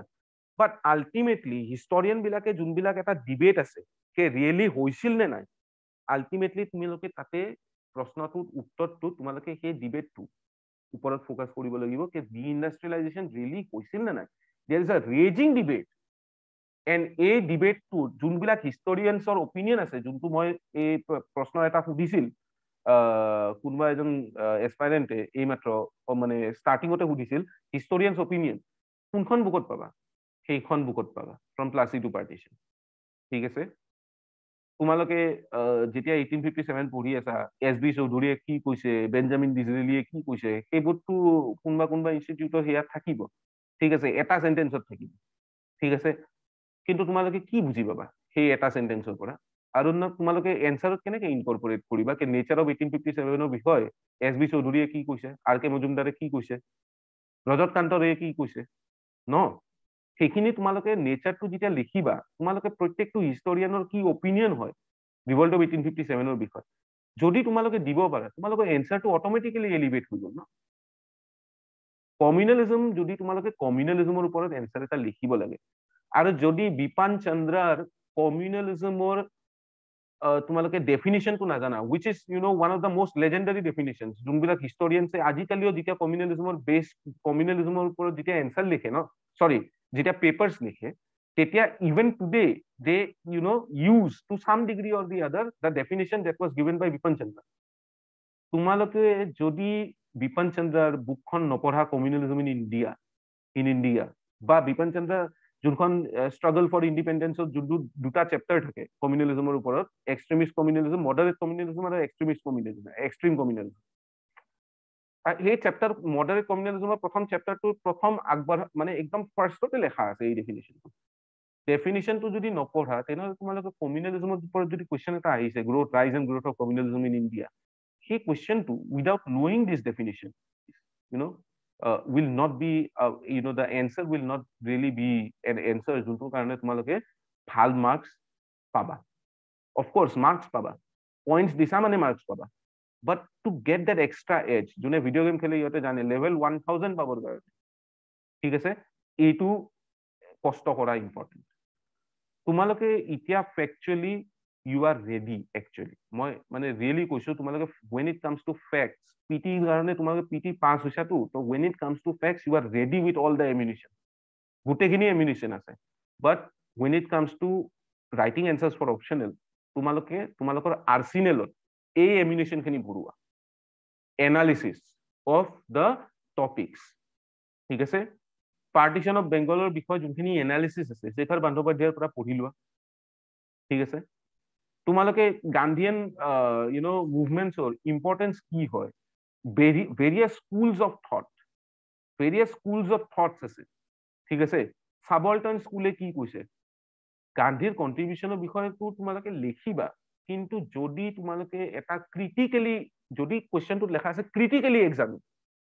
তেতিয়া তোমালোকে এটা ক্ৰিটিকেল পইণ্ট অফ ভিউ দিব লাগিব ন। তোমালোকে খালি extolling the virtues of the Gandhian movement সেইটোক দিলে নহব ন। তোমালোককতো ইউলজি এটা গাব দিয়া নাই, ইউলজি মানে প্ৰেইজ, ঠিক আছে। তোমালোককতো অকল ইউলজি এটা গাব দিয়া নাই ন, ক্ৰিটিকেলি এনালাইজ বুলি কৈছে ন। ক্ৰিটিকেলি এনালাইজ বুলি যদি কৈছে তাৰ মিনিংটো এইটো হয় কি তোমালোকে এটা ক্ৰিটিকেল পইণ্ট অফ ভিউ দিব লাগিব।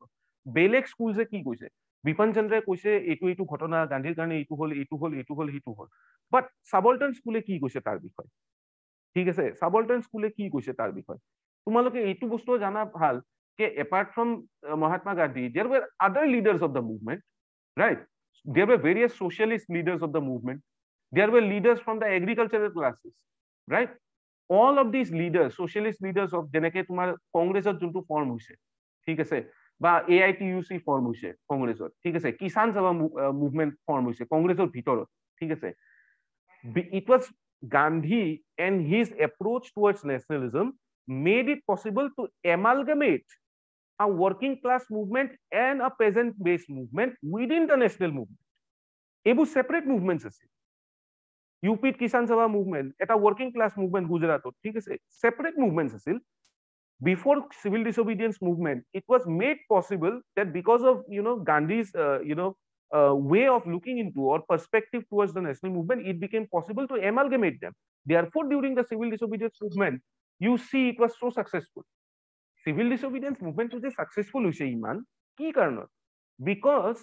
the contributions of Gandhi made it possible to amalgamate these separate strands in the national movement. Okay, so hetur bikhoye jana important no, so tar karone ei specialized books pur poribo lage, or maybe if you are fortunate enough you will have a teacher who knows about these things and you won't have to read those books. The teacher will let you the teacher will let you in through this trade secret. এইবিলাক trade secrets হয় ন, এইবিলাক টিচাৰটোৱে তোমালোকক দি দিব, তেতিয়া তোমালোকে কিতাপবোৰ পঢ়িব নালাগে। এতিয়া ডিকচনাৰী অফ ছচিয়লজি এইখন এতিয়া তোমালোকে পঢ়িব বহিবা, ৰিয়েলি সময় নাই তোমালোকৰ হাতত। ৱৰ্ল্ড হিষ্ট্ৰীৰ কাৰণে ইউৰোপিয়ান ট্ৰানজিশনখন পঢ়িলা, বা জন মেৰিমেনৰ কজেছৰ কাৰণে ধৰি লওক causes of the world war, first world war বা ছেকেণ্ড ৱৰ্ল্ড ৱাৰ, ঠিক আছে। জন মেৰিমেনখনত ইমান ধুনীয়া কৰি দিয়া আছে গোটেইখিনি কথা, ঠিক আছে। 4-5টা কৰি ধুনীয়া কৰি পইণ্টছ আছে, এই পইণ্টছবোৰ তোমালোকে লিখি আহা, ভাল ভাল পইণ্টছ আছে। তো সেই পইণ্টছবোৰ তোমালোকে লিখি দিব পাৰা, কজেছ কনচিকুৱেঞ্চেছ কি হয় কি নহয় এইবোৰ তোমালোকে লিখি দিব পাৰা। কিন্তু সময়, টাইম মেনেজমেণ্ট মেইন কথাটো হ'ল সেইটো, ঠিক আছে। তো that's why these books are important if you do find time, ঠিক আছে। If you do find time, মই তোমালোকক এতিয়াও দি দিছো এই কিতাপবোৰৰ সেয়া কি বুলি কয় এইটো নামকেইটা, তোমালোকে বিচাৰি পেলাই, it's not about finding time, there is time, it is how you manage yourself. Okay, যদি তোমালোকে অকমান টাইম কিবা বেলেগ কামত দি আছিলা তেনেহলে সেইখিনি কেইদিনমানৰহে কষ্ট, তোমালোকৰ পৰীক্ষাটো যোৱাৰ পিছত তোমালোকে ফ্ৰী ন, তাৰপিছত বহি থাকিব পাৰিবা, যিমান এনজয় কৰা লাইফ সিমান এনজয় কৰিব পাৰিবা, ঠিক আছে। পৰীক্ষাৰ আগত যেনে তেনে স্কুইজ ইন কৰি পেলাই 1 ঘণ্টা বা 2 ঘণ্টা ওলোৱা ডেইলি, ঠিক আছে। All of you are main student না, ত' you are very serious, I know that, ঠিক আছে। প্ৰিলিমছৰ ষ্টুডেণ্টৰ নিচিনা মই বাৰ কৈ থাকিব নালাগে পঢ়া, ৰাইট। ত' all of you are main students, you are already very serious. So'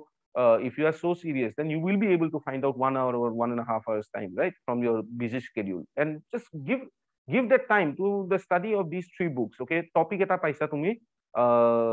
18th century বিষয় question সুধে, ঠিক আছে, 18th century fragmentation শেখৰ বন্দ্যোপাধ্যায়ৰ প্ৰথম চেপ্টাৰটো সেইটোৰ ওপৰত হয়, ঠিক আছে। একদিন লাগিব,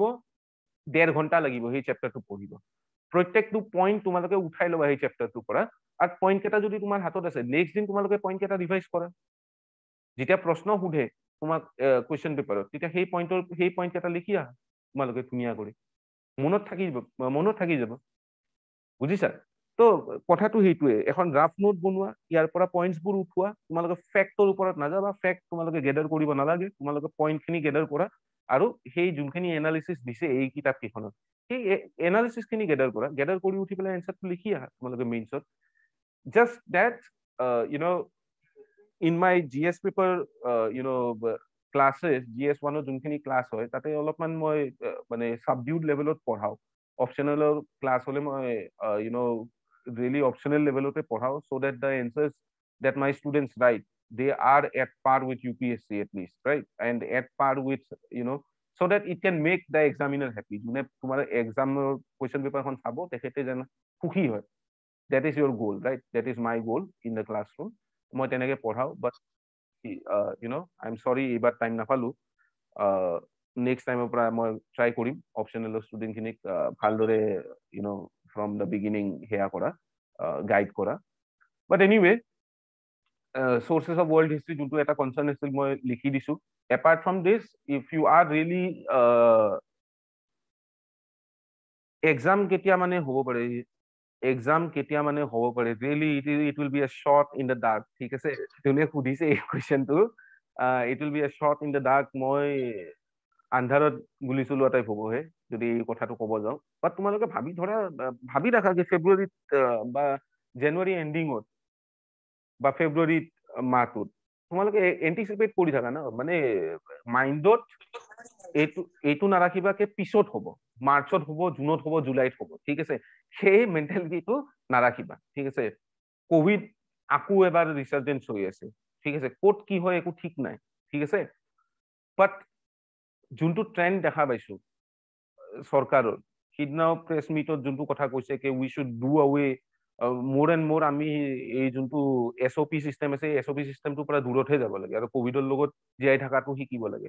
এনেকে আমাৰ অনাৰেবল চিফ মিনিষ্টাৰ সাহেবেও এইটো কথা কৈছে ঠিক আছে তো যোনটো ট্ৰেণ্ড দেখা পাইছো and most of all of you I think have been double vaccinated তো এক্সাম হৈ যাব পাৰে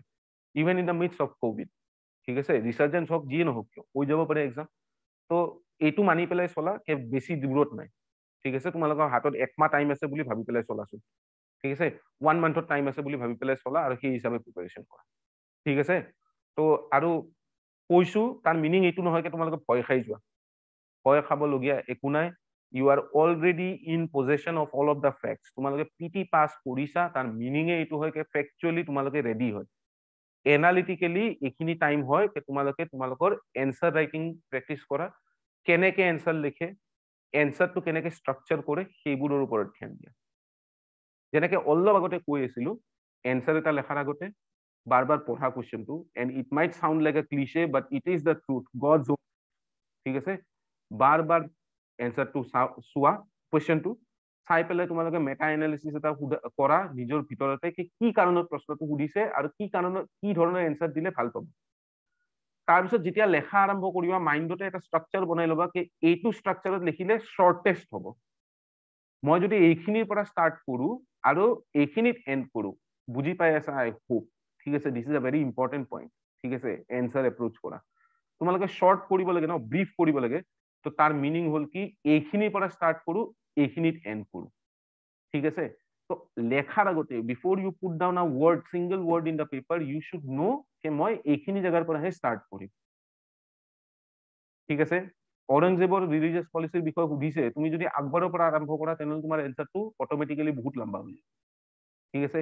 ৰিলিজিয়াছ পলিচি যদি औरंगजेবৰ বিষয়ে সুধিছে তেনেহ'লে তুমি औरंगजेबৰে কথা লেখা কনক্লুজনত অলপমান তুমি লিখিব পাৰা কি আকবৰৰ পলিচিটোৰ পৰা কেনেকে ডিফাৰেণ্ট হয় আৰু ইয়াৰ ইম্পেক্ট কি হয়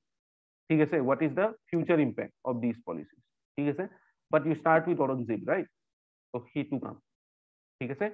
আৰু তাতে মই কি পইণ্টছ দিম বুজিছা তো সেইখিনি আগতে ভাবি ল'বা ভাবি লৈ পেলাই এনচাৰটো লিখিবা সহজ হৈ যাব তোমালোকৰ কামটো আচ্ছা ৱৰ্ড লিমিটৰ কথা এটা কৈ দিওঁ যোনখন তোমালোকৰ APSCৰ এনচাৰ বুকলেট থাকে ঠিক আছে তাৰ এপ্ৰক্সিমেট চাইজৰ ৰাইটিং পেড এখন বনোৱা ঠিক আছে দিস্তা পেপাৰ কিনি লৈ আহা ৰাইটিং পেড এখন বনোৱা এপ্ৰক্সিমেট চাইজৰ ঠিক আছে এটা লাইনত তোমাৰ কিমানটা ৱৰ্ড হয় ঠিক আছে এটা লাইনত তুমি জেনাৰেলি যেতিয়া এনচাৰ এটা লেখা কিমানটা ৱৰ্ড হয়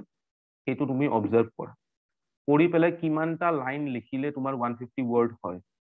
বা কিমানটা লাইন লিখিলে তোমাৰ 250 ৱৰ্ডছ হয় সেইটো বস্তু তুমি নোট কৰা মাইণ্ডত ঠিক আছে ধৰি লোৱা মোৰ 2খন পেজত মানে এখন পেজ আৰু আধা পেজ লিখিলে 250 ৱৰ্ডছ কমপ্লিট হৈ যায় that is your limit so that in examination hall তুমি বাৰ কাউন্ট কৰি থাকিব নালাগে কিমান পেজ লিখিব লাগিব ঠিক আছে বা কিমান ওয়ার্ডস লিখিলি ঠিক আছে আৰু ঘৰত এনসাৰ ৰাইটিং প্ৰেক্টিস কৰা যোৱাকালি এজন ছাৰে মই তেখেতক লগ পাইছিলো তেখেতেও কৈ আছিল মানে কেতিয়াবা মানে your hands become swollen okay finger swelling হৈ যায় ফিংগাৰত ঠিক আছে even your fingers start to swell যেতিয়া তুমি এক্সামিনেশন হলত যাই পেলাই প্ৰথমবাৰৰ কাৰণে লেখা আৰম্ভ কৰিছা ঠিক আছে because without practice 3 মাহ 4 মাহ যেতিয়া একো নেলেখিবা তেতিয়া তোমাৰ হ্যান্ড ৰাইটিং অটোমেটিক্যালি ডিটোৰিয়েট হৈ যায় তোমাৰ হ্যান্ড হিয়া হয় কি বুলি কয় এইটো হাতখন হিয়া হৈ যাব কি বুলি কয় এইটো ক্ৰেম্প আহি যাব হাততো ঠিক আছে তোমাৰ ৰিস্টত ক্ৰেম্প আহিব ফিংগাৰত ক্ৰেম্প আহিব et cetera et cetera it is a genuine problem কোৱাত এনেকুৱা লাগে কি সৰু কথা কৈ আছে ছাৰে এনেকুৱা নহয় এইটো এটা জেনুইন প্ৰবলেম হয় কি তোমালোকৰ ক্ৰেম্প আহি যাব আঙুলি বিষ উঠি যাব প্ৰেক্টিস কৰা আৰম্ভ কৰা ঘৰত ঠিক আছে দিনটো যি পঢ়িছা সেইটো ৰাতি এনেকুৱা এটা টাইম ৰাখা যোনটো টাইমত তুমি এটা কোৱেশ্চন বনাই পেলাই তাৰে নিজে বনোৱা কোৱেশ্চন কি ডাঙৰ কথা হয় নিজে এটা কোৱেশ্চন বনোৱা বা প্ৰিভিয়াস ইয়াৰৰ কোৱেশ্চন পেপাৰৰ পৰা এটা কোৱেশ্চন সিলেক্ট কৰা আৰু সেই কোৱেশ্চনটো তোমালোকে এটেম্প্ট কৰা ঠিক আছে এটেম্প্ট কেনেকুৱা জায়গাত কৰিবা এখন প্যাড এখনত যোনখন এপ্ৰক্সিমেট সাইজ হয় ঠিক আছে of your APSC answer pad ঠিক আছে তো সেইখনত তুমি তোমালোকে ট্ৰাই কৰা and try to finish it within the allocated হিয়া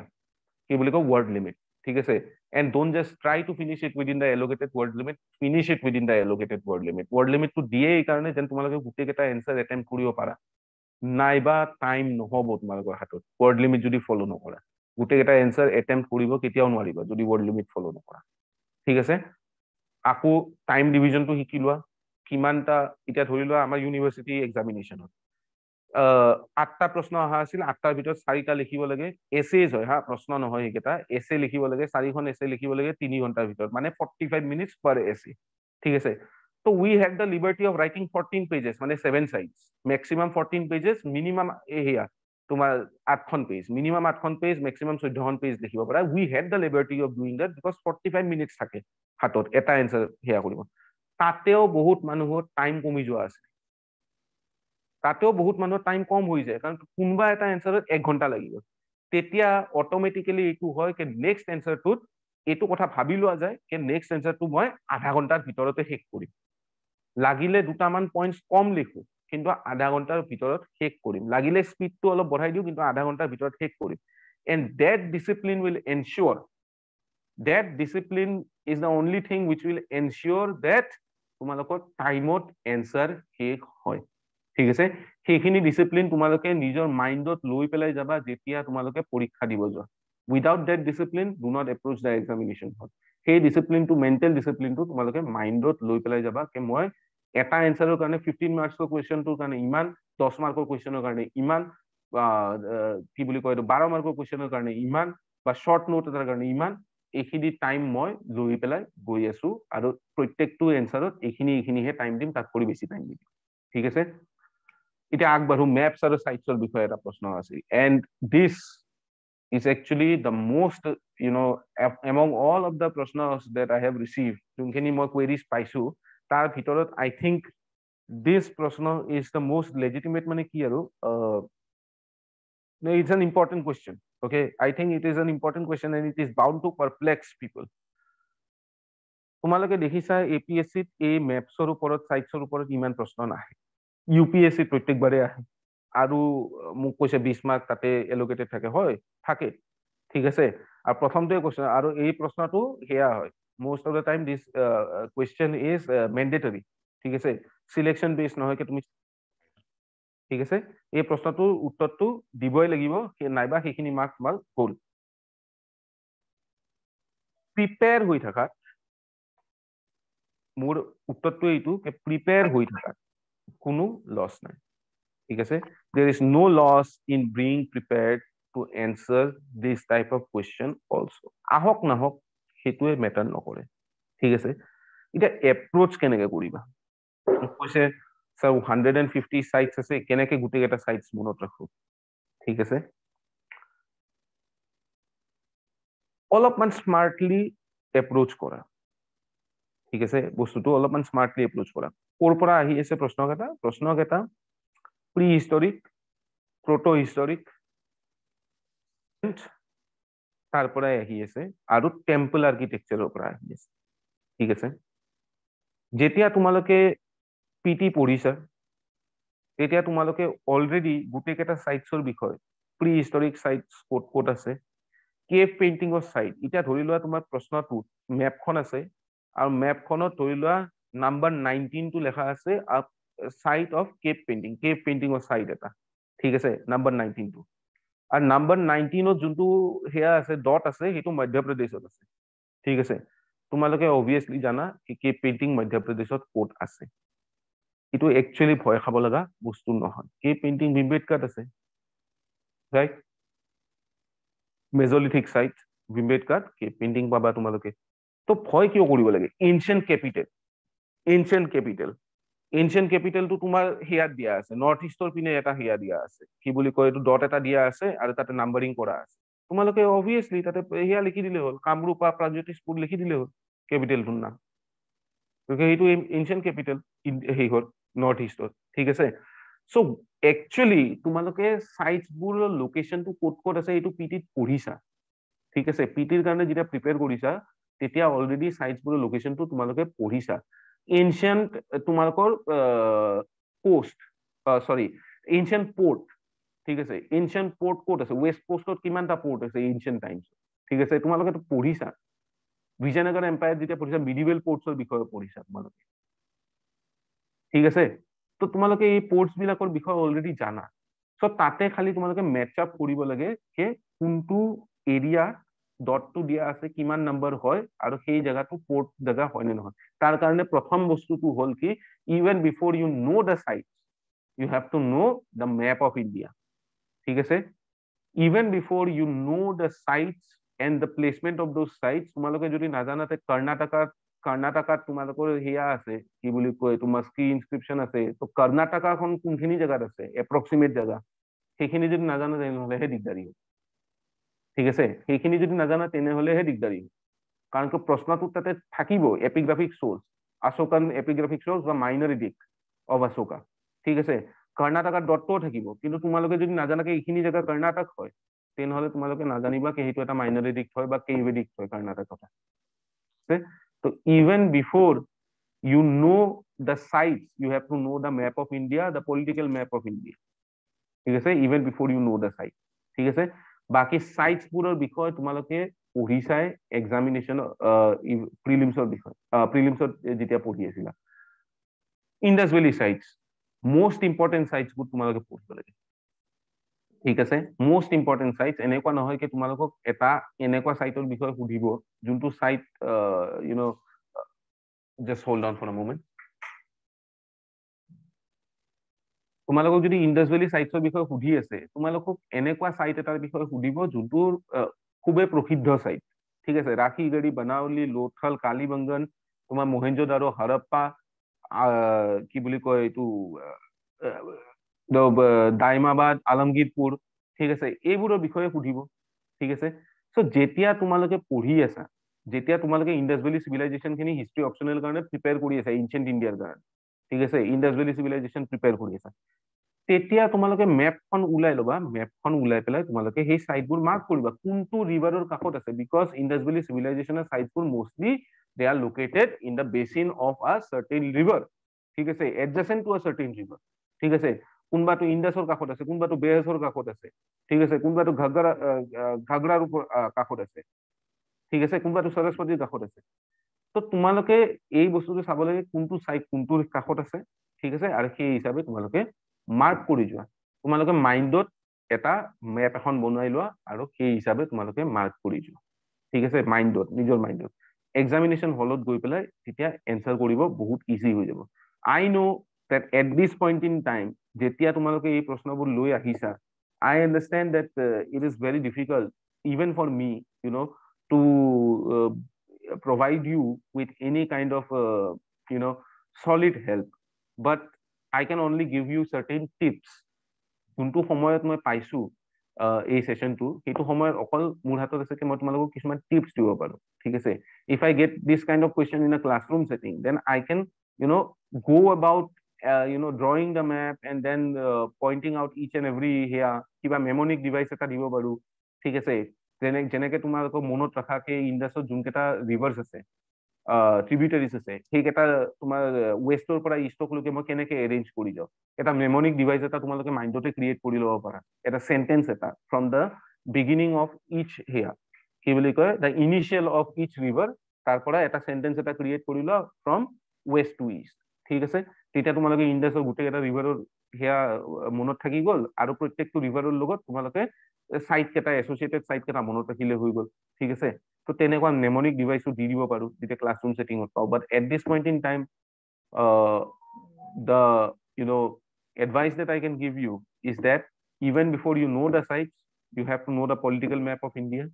after knowing the political map of India when you are reading for your preparation যেতিয়া preparation কৰি আছা তোমালোকে obviously South Indian temple architecture বিষয়ে পঢ়িবা ancient Indian temple architecture of south India তোমালোকে পঢ়িবা যেতিয়া টেম্পল আৰ্কিটেক্সাৰৰ যেতিয়া স্পেচিমেন বিলাকৰ তোমালোকে যেতিয়া নামবিলাক পঢ়ি আছা আৰু ক'ত ক'ত লোকেটেড হৈ আছে পঢ়ি আছা তেতিয়া মেপত তোমালোকে প্লট কৰি যোৱা ঠিক আছে সাব টপিক বনাই পেলাই বোলে টেম্পল আৰ্কিটেক্সাৰ এইকেইটা জেগাত আছে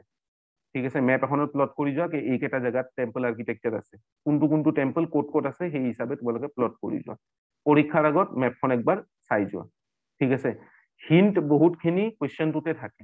ঠিক আছে কি এইটো এটা পেলিঅলিথিক সাইট হয় এইটো এটা মেজলিথিক সাইট হয় এইটো এটা চালকলিথিক সাইট হয় এইটো এটা ইন্ডাছ সাইট হয় এইটো এটা টেম্পল আৰ্কিটেক্সাৰ হয় নাম্বাৰ ইমান is a temple architecture number ইমান ইজ এ এয়া হয়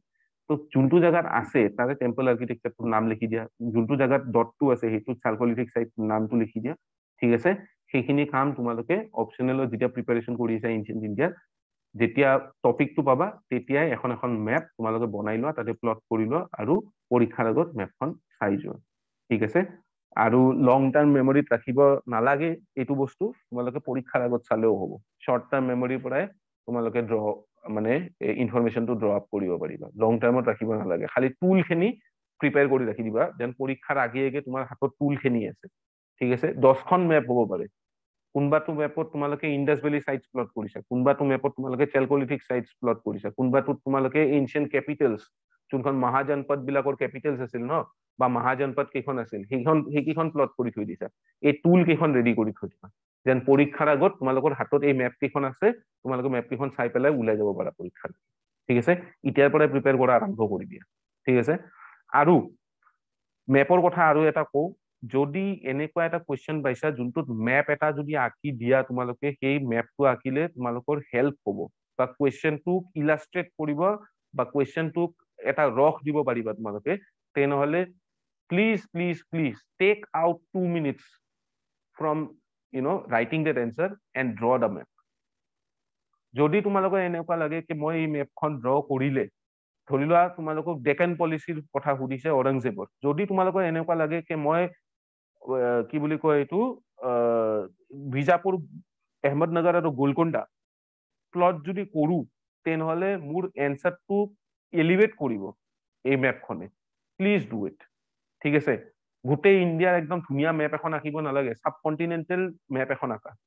ঠিক আছে সাবকন্টিনেন্টেল মেপ এখন আঁকা অনলি ডেকান প্লেটুটো দি পেলাই তাতে বিজাপুৰ আহমদনগৰ আৰু গোলকোণ্ডা খিনি ড্ৰ কৰা তোমালোকে ড্ৰ কৰি পেলাই ডেকান পলিচিটোৰ বিষয়ে লেখা ঠিক আছে কোনটো কোনটো মুঘল টেৰিটৰীত এনেক্স হৈ গ'ল ঠিক আছে টাইম কি এনেক্স হ'ল ঠিক আছে তো তেনেকে যদি মেপ এখন ড্ৰ কৰিলে তুমি ভাবা কি তোমালোকৰ এনসাৰটো সেয়া হ'ব এলিভেট হ'ব আৰু এটা ভাল লেভেল এটালৈকে যাব তেনেহলে please do it alright it is a very good practice ঠিক আছে এইটো একচুৱেলি বহুত ভাল হেবিট হয় মেপ ড্ৰ কৰাটো ঠিক আছে আই হোপ যোনখিনি তোমালোকৰ দিয়া আছিল কনচাৰ্ন সেইখিনি মই বাৰু ক'বলৈ পাৰিছো to what level of satisfaction I do not really know but at least I have tried so আৰু যদি কিবা তোমালোকৰ প্ৰশ্ন আছে ইমিডিয়েটলি এতিয়া সুধিব পাৰা নাইবা আমি এনচিলাৰী ডিসকাশনত যাও প্ৰিভিয়াস ইয়াৰৰ কিছুমান টপিকস আমি চাও প্ৰিভিয়াস ইয়াৰৰ টপিক আৰু সোৰ্সেস বুক সোৰ্সেস ভাল হয় ইয়েস কীৰ্তি কমল সুধা কিবা আছে সুধিবলৈ তোমাৰ মাইক্ৰোফোন খুলি ল'ব পাৰা নমস্কাৰ নমস্কাৰ স্যাৰ নমস্কাৰ হেল্ল' হেল্ল' ছাৰ নমস্কাৰ ছাৰ এনচিআৰটি যোনটো বেছিকৈ হেৰি কৰি পেলাই মই যদি এতিয়া যে কিছুমান গাইড বুক ওলাইছে বেলেগ বেলেগ ধৰণৰ পেপাৰ হা 1 পেপাৰ 2 বা ধৰক হিষ্ট্ৰী যদি মই এনচিআৰটিটো ফ'ল' কৰি থাকোঁ বাকীবিলাক গাইড বুক নলওঁ একো প্ৰব্লেম নাই ন কিছুমানৰ মতে মানে এইটো বোলে শ্বৰ্ট এণ্ড এনচাৰ বা প্ৰিভিয়াছ ইয়াৰ কুৱেশ্যন বিলাক ইউপিএছচিৰ যোনবিলাক 5 years প্ৰিভিয়াছ ইয়াৰ কুৱেশ্যন সিহঁতৰ টপাৰ্ছ নোট বিলাক যোনবিলাক আছে চাপ'জ সেই কুৱেশ্যন বিলাকৰ যদি ৰিলেটেড কৰি পেলাই মই এনচিআৰটিৰ পৰা নিজে কুৱেশ্যন এটা বনাওঁ তেতিয়া মানে ধৰক গাইডৰ লগত ফ'ল' আপ নকৰিলে একো প্ৰব্লেম নাই ন ধৰক মই এতিয়া বেছিকৰ কাৰণে মই লুচেনখনে পঢ়িছিলো মই লুচেনখন পঢ়িয়ে মই এক্সাম মানে ধৰক প্ৰিলিমছটো হেৰি কৰিছিলো প্ৰিলিমছৰ তাৰ খিনি বাহিৰেতো মই কৰিছা বেলেগটো মই মানে বেছি মানে মেটেৰিয়েল লোৱা নাছিলো মই চোৱা এতিয়া কথাটো হ'ল কি তুমি এনচিআৰটি কেইখন পঢ়িছা নে নাই পঢ়ি আছা ন পঢ়ি আছো হয় that is a very good starting point ঠিক আছে কিয় মই কৈছো গুড ষ্টাৰ্টিং পইণ্ট হয় বুলি এনচিআৰটি খনত তোমালোকৰ যোনখিনি থিয়ৰিটিকেল এছপেক্ট আছে মই যে কৈ আছিলো অলপমান কি বুলি কয় পাৰ্চপেক্টিভ দিব লাগিব হেন তেন যে কথাখিনি যে ক'লো তোমালোকৰ এনচাৰ লেখাৰ টাইমত লাগিব বুলি তুমি নিশ্চয় নটিচ কৰিছা এনচিআৰটি খিনিতো আছে হা এনেকুৱা নহয় কি ইলেবৰেট ডিটেইলছত আছে বা হিষ্টৰিয়ান বিলাকক পুৰা ডাইৰেক্টলি কোট কৰা আছে ঠিক আছে কিন্তু ইন ব্ৰিফ এনচিআৰটিটো আছে তুমি দেখিছা নিশ্চয় হয়নে দেখিছো তো your starting point is very good ঠিক আছে এনচিআৰটি খন যে তুমি কৰিছা আই এম কোৱাইট কনফিডেন্ট যে that will help you to a great extent ঠিক আছে তুমি যোনখিনি গাইডৰ কথা কৈছা তোমাৰ হাতত তুমি ফেক্টছৰ কাৰণে কি পঢ়িছিলা বুলি কৈছা ফেক্চুৱেল খিনিৰ কাৰণে ফেক্চুৱেল খিনিৰ কাৰণে মই প্ৰিলিমছৰ একচুৱেলি ক'বলৈ গ'লে মোৰ টাইমটো মই লুচেনকত পঢ়িছিলো সেইখন পঢ়িয়ে মানে ধৰক যোনখন অবজেক্টিভ আছিলে সেইবিলাক কুৱেশ্যন পঢ়িয়ে মোৰ প্ৰিলিমছটো ক্লিয়াৰ হৈছে বা মই এতিয়া চাকৰি কৰি আছো চাব ইনস্পেক্টৰ কিন্তু টাইমটো নাপাওঁ মানে ধৰক আমাৰ ট্ৰেইনিঙত মই ৰাতিহে এক্সটেণ্ড কৰিব সেইটো কাৰণে মই বেছি কিতাপৰ কণ্টেন্ট বিলাক ল'ব পৰা নাই যেনে গাইডটো পঢ়িলেতো বেলেগ ফ'ল' আপ কৰিব বা বেলেগ এতিয়া যেনে দৃষ্টি আহিছে এইবিলাক কিছুমানে বহুতে পঢ়ে কিন্তু মই মোক এনেকুৱা এটা পইণ্ট ছাৰ এনেকুৱা বিলাকৰ পৰাই নিজে যদি কুৱেশ্যন লওঁ বা টপাৰ বা প্ৰিভিয়াছ ইয়াৰ কুৱেশ্যন পাওঁ তেতিয়া মানে অলপ চাৰ্টেন হেল্প হ'ব নে নহয় মই লুচেনখনৰ কাৰণে মই এতিয়া এটা টিপ এটা দি আছো হা তোমাৰতো বেছি সময় নাই তোমাৰ গোটেই দিনটো ডিউটি মাৰাত যায় ঠিক আছে তোমাক মই এটা সেই টিপ এটা দি আছো মই যে প্ৰথমতে আৰম্ভণিতে কৈছো যে তুমি প্ৰিভিয়াছ ইয়াৰৰ কুৱেশ্যন পেপাৰ কেইখন চোৱা ঠিক আছে for you it is essential যে তুমি সেইটোৱে এপ্ৰচ ইউজ কৰা বেলেগ এপ্ৰচ ইউজ কৰিব তোমাৰ হাতত সময় নাই ঠিক আছে তোমাৰ হাতত সময় নাই হয় ছাৰ তুমি সেইটোৱে মই সেইটো কাৰণে ছাৰ কোৱা ছাৰ কওক ঠিক আছে তুমি প্ৰিভিয়াছ ইয়াৰৰ কুৱেশ্যন বিলাক চোৱা ঠিক আছে এনচাৰ বোৰ টু হোৱাট ডিগ্ৰী লৈকে তুমি প্ৰিভিয়াছ ইয়াৰৰ কুৱেশ্যন বোৰ চালে তুমি গম পাবা কিমান ডিগ্ৰী লৈকে তুমি এনচাৰ বোৰ এনচিআৰটি আৰু লুচেন্টৰ পৰা যোনখিনি তুমি ফেক্চুৱেল খিনি লৈছা ঠিক আছে এনচিআৰটিৰ পৰা যোনখিনি এনালিটিকেল পোৰ্চন আছে তুমি কিমান ডিগ্ৰী লৈকে চেটিছফেক্টৰিলি তুমি যেন চেটিছফাই হোৱা কিমান ডিগ্ৰী লৈকে তুমি লিখিব পাৰা I think it is quite possible ঠিক আছে ইম্পচিবল নহয় কোৱাইট পচিবল হয় but again do not expect কে মানে একেবাৰে বহুতে ভাল মাৰ্কছ পাবা ঠিক আছে বাট যদি তুমি চিম্পলি লিখিলেও এজ আই টল্ড ইউ মই যে মোৰ চিনিয়ৰ এজনৰ যে কথা কৈছিলো চিম্পলিও এনচাৰ এটা লিখিব পাৰা ইন চিম্পল লেংগুৱেজ এনচাৰ এটা চিম্পল লেংগুৱেজতো লিখিব পাৰা এনচাৰটো অত্যন্ত ফেক্চুৱেল নহবও পাৰে ঠিক আছে বাট তুমি যদি পইণ্টটো যদি ভালকে তুমি পইণ্ট ইন দা চেন্স কে এনচাৰটোৱে কি খুজিছে তোমাৰ পৰা সেইটো যদি ভালকে তুমি পুট আপ কৰিব পাৰা তেনেহ'লে তাতেও মাৰ্ক পাবা ঠিক আছে তো এই এপ্ৰচটো লোৱা আৰু for you it is essential কৈছো তোমাক এবাৰ আৰু মনত পেলাই দিছো প্ৰিভিয়াছ ইয়াৰৰ কুৱেশ্যন পেপাৰ যদি চোৱা নাই একেবাৰে আজিৰ পৰাই আৰম্ভ কৰা ঠিক আছে তুমি টাইম নাপাবা নাইবা হা তো একেবাৰে এতিয়াৰ পৰাই আৰম্ভ কৰি দিয়া ঠিক আছে থেংক ইউ ছাৰ অ'কে নো প্ৰব্লেম কোনোবা প্ৰশ্ন আছে যদি সুধিব পাৰে ছাৰ কোৱা হেল্ল' ছাৰ কুৱেশ্যনবোৰত কিৱৰ্ডছ কিছুমান থাকে যেনে ক্ৰিটিকেলি এক্সামাইন ডিছকাছ বা এক্সামাইন বা ইলাবৰেট বুলি দিয়া থাকে ছাৰ সেই কিৱৰ্ডছখিনি কেনেকৈ ফেচ কৰিম ছাৰ যেনেকৈ 20 চনত ইউপিএছচিত কুৱেশ্যন এটা আহিছে do you feel that Santhal Hul rebellion was the most effective tribal movement in pre 1857 India so' তাত মানে ডু ইউ ফিল বুলি সুধিছে মানে প্ৰথমতে মই কি ফিল কৰোঁ যেনেকৈ য়েছ বা Santhal Hul rebellion was the most effective tribal movement তাৰপিছত মানে বেকআপ দিম যে কেলে এফেক্টিভ হয় বাকীবোৰ ট্ৰাইবেল ৰিবেলিয়নতকৈ কেলে ডিফাৰেণ্ট হয় সেইখিনি তেনেকৈ মানে এপ্ৰ'চ কৰিম নেকি আচ্ছা ঠিক আছে, মই সেই কোৱেশ্চনটো থ্ৰুৰে মই তোমাক কৈ দি আছো। ঠিক আছে, এতিয়া ধৰি লোৱা তোমাক এই যোনটো প্ৰশ্ন সুধিলে সান্থাল হুলৰ ওপৰত, সান্থাল হুলটো তুমি বাৰু এটা বাদ দিয়া, তুমি গোটেইখিনি ট্ৰাইবেল মুভমেন্টছ খিনিৰ কথাটোৱে ভাবিবা। ঠিক আছে, এই ট্ৰাইবেল মুভমেন্টছ খিনিৰ বিষয়ে যেতিয়া তুমি সুমিত সৰকাৰৰ বুকখন পঢ়িবা, তোমালোকে বহুতখিনি হিষ্টৰিয়ানছৰ পাৰ্সপেক্টিভ পাবা। তোমাক যদিও প্ৰশ্নটো সুধিছে ডু ইউ ফিল, তুমি ফিল কৰিব পাৰা যে হা প্ৰি 1857 মুভমেন্টৰ ভিতৰত এইটো সবতছে ইম্পৰ্টেন্ট মুভমেন্ট আছিল সান্থাল হুল। ঠিক আছে, but you have to buttress your answer with perspectives. ঠিক আছে, ডু ইউ ফিল টোৰ প্ৰশ্নটো যেতিয়া সুধে, ডু ইউ ফিল হিচাপত যেতিয়া প্ৰশ্ন এটা সুধে, তোমাৰ ফিলিংটোৰ বিষয়ে নিশ্চয় সুধি আছে। আৰু তুমি যোনটো ফিল কৰা, ঠিক আছে, সেই ফিলিংটো you have to give clear, সেয়া কি বুলি কয় এইটো, clear evidence and clear opinions of experts in that field. You might not name those experts. ঠিক আছে, তুমি নাম মনত নাথাকিব পাৰে, তুমি নাম নিদিব পাৰা, but there are many perspectives regarding the tribal and the সেয়া মুভমেন্টছ। এনচিআৰটিটো পাই যাবা এইখিনিয়ে কথা। ঠিক আছে, তোমালোকে যদি কৰ্ণাটকা তামিলনাডু স্কুল টেক্সট সেইখন পঢ়া, তাতেও পাবা। ঠিক আছে, এইবোৰ মানে পাৰ্সপেক্টিভবোৰ, এই পাৰ্সপেক্টিভবোৰ দি পেলাই তোমালোকে লাষ্টত ইন দ্য কনক্লুডিং সেগমেন্ট তোমালোকে ক'ব লাগিব যে yes, I feel that it is important and because of the previously discussed things it is important. All right, previously যোনখিনি বস্তু ডিসকাস কৰিছো সেইটোৰ পৰা এইটো ফ্লো হয় যে really it was the most important one. ঠিক আছে, that is the way in which you answer do you feel wala question. You will give your opinion, of course you will give your opinion in the concluding segment, but before you give your opinion you have to evidence that opinion. ঠিক আছে, তোমালোকে সেই বাট্ৰেছ কৰিব লাগিব তোমাৰ opinionটো by giving arguments which have been put forward by historians and other experts in that field. ঠিক আছে, and by providing adequate facts. Critically evaluate যেতিয়া প্ৰশ্ন এটাত আহে, শব্দ যেতিয়া ক্ৰিটিকেল আহি যায়, তেতিয়া যেতিয়া সেন্টেন্স এটা থাকিব, সেই ক্ৰিটিকেলি ইভ্যালুয়েট প্ৰশ্নটোৰ আগে আগে এটা সেন্টেন্স থাকিব বা এটা তোমাৰ সেয়া থাকিব, কি বুলি কয় অপিনিয়ন এটা থাকিব, সেইটো ক্ৰিটিকেলি ইভ্যালুয়েট কৰিব দিছে। তাৰ মিনিং কে তুমি দুও সাইড যদি সেই প্ৰশ্নটোৰ লগত এছ'চিয়েটেড কিবা ডিবেটছ আছে, ঠিক আছে, তুমি দুটা পক্ষ দিব লাগিব। At the particular point in time, যোনটো টাইমত তুমি এই এনচাৰটো লিখি আছা, সেই ডিবেটটো কনচাৰ্নিং এটা জেনেৰেল অপিনিয়ন থাকিব। ঠিক আছে, দুটাই সাইডছ তুমি দিলা, ক্ৰিটিকেল ইভ্যালুয়েশন এটা কৰাৰ মিনিংটো এইটো হয় যে তুমি ক্ৰিটিসিজমছো দিব লাগিব। ঠিক আছে, তুমি অকল পক্ষটো দিলে নহব, তুমি পক্ষটোৰ অপোজিট সাইডে, বিপৰীত সাইডে কি কৈ আছে তুমি সেইটোও দিব লাগিব, because it is a critical analysis.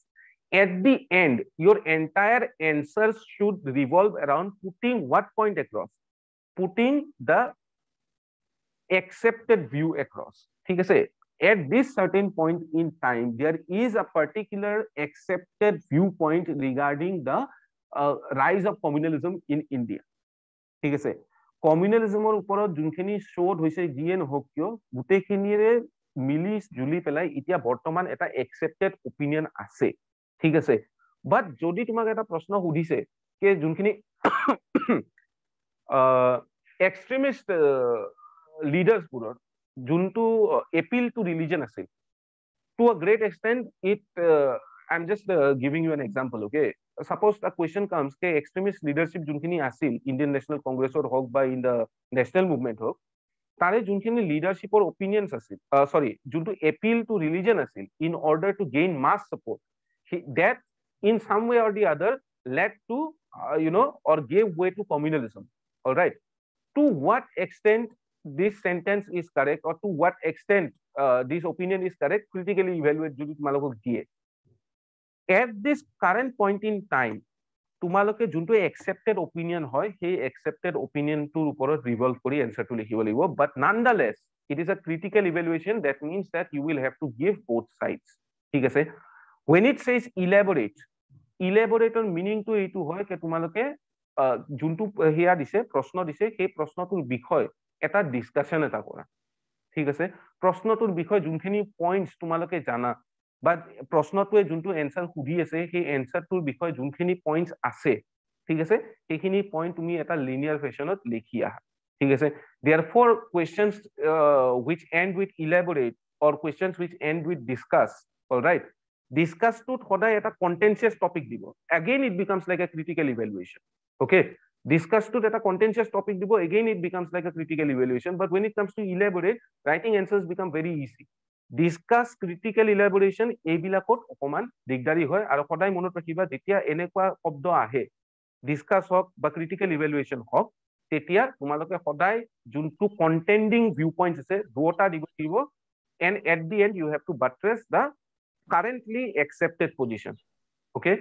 what do you feel or কথাটো সুধিলে তোমালোকে সদায় তোমাৰ ফিলিংটো কবা নিশ্চয় কবা অপোজিট পইণ্টটো ল'ব পাৰা যোনটো accepted feeling হয় about a particular here accepted stand যোনটো হয় about a particular issue in history তোমালোকে opposite side to ল'ব পাৰা it's no problem all right but you will have to support your opinion with the help of proper evidence and proper expert viewpoints expert কেটা নাম নিদিলে হ'ব কিন্তু কমসে কম তোমাৰ পয়েন্টস বিলাক থাকিব লাগিব কি কোনটো এক্সপাৰ্টে কেনেকুৱা ধৰণত কৈছে এই টপিকটোৰ বিষয়ে ঠিক আছে apart from that is there anybody else কোনোবা কিবা ক'ব খুজিছে Sir, মই আৰু এটা question লৈছো suppose difference between the pre-Vedic question to মানে suppose ধৰক difference between pre-Vedic or post-Vedic হ'ব তেনেকুৱা suppose question এটা আহিলে তেতিয়া তাত পইণ্ট বিলাক ৰিলিজিয়াছ এসপেক্ট বা ধৰক পলিটিকেল এসপেক্ট বিলাক ভৰাবতে বেছি ভাল হ'ব নে পইণ্ট ওয়াইজ লিখি গলে ভাল হ'ব ধৰক মানে টেবুলখন বনাই মেলি এনেকে প্ৰি-ভেডিক টেবল বনাই পেলাই তুমি লিখিব পাৰা টেবল বনাই পেলাই লিখিলে বস্তুটো বহুত মেকানিক্যাল হৈ যায় তো এটো এটা বহুত মেকানিক্যাল হৈ যায় it becomes like a statistics answer paper না তো rather than making it হেয়া কি বুলি কয় এটো বিকম বা statistics or answer question paper বনুৱাত কৰি তুমি এটা কাম কৰিব পাৰা তোমাৰ যেনেকে প্ৰথম অপিনিয়নটো দিলা তুমি ৰিলিজনত কি চেঞ্জ দেখা পালা কেনেকে সেগ্ৰিগেট কৰা আনসাৰ ঠিক আছে এটা চেঞ্জেস দেখা পালো কে ৰিলিজিয়াছ এসপেক্টৰ এটো চেঞ্জ এগ্ৰেৰিয়ান এসপেক্টৰ এটো চেঞ্জ সোশ্যাল ৰিলেশনছত এটো চেঞ্জ দেখা পালো পলিটিক্যাল ৰিলেশনছত এটো চেঞ্জ দেখা পালো এইটা চেঞ্জ দেখা পালো আৰু কনক্লুজনত এটা ধুনিয়া কৰি এমালগেমেটেড ভিউ পইণ্ট এটা দি পেলাই তুমি কনক্লুজনটো এৰি দিয়া তুমি আনসাৰটো বলে তাৰমানে তোমাৰ আনসাৰটো দেখাত ভাল হয় হা এইবিলাক আনসাৰ যদি তুমি বেয়া দেখা হয় তাৰমানে বুজিছা কথাটো হয় স্যার হয় স্যার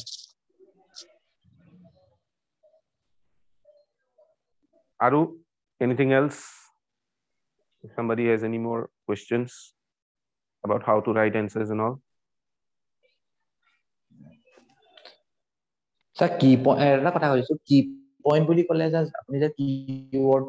বিলাকৰ কথা কৈছিলে এই লুজেনখনত যোনখন লুজেন আছে সেইখনতে বহুত ধুনীয়াকে মানে এনচিআৰটি সামাৰি বেসটো লুজেনতে হয়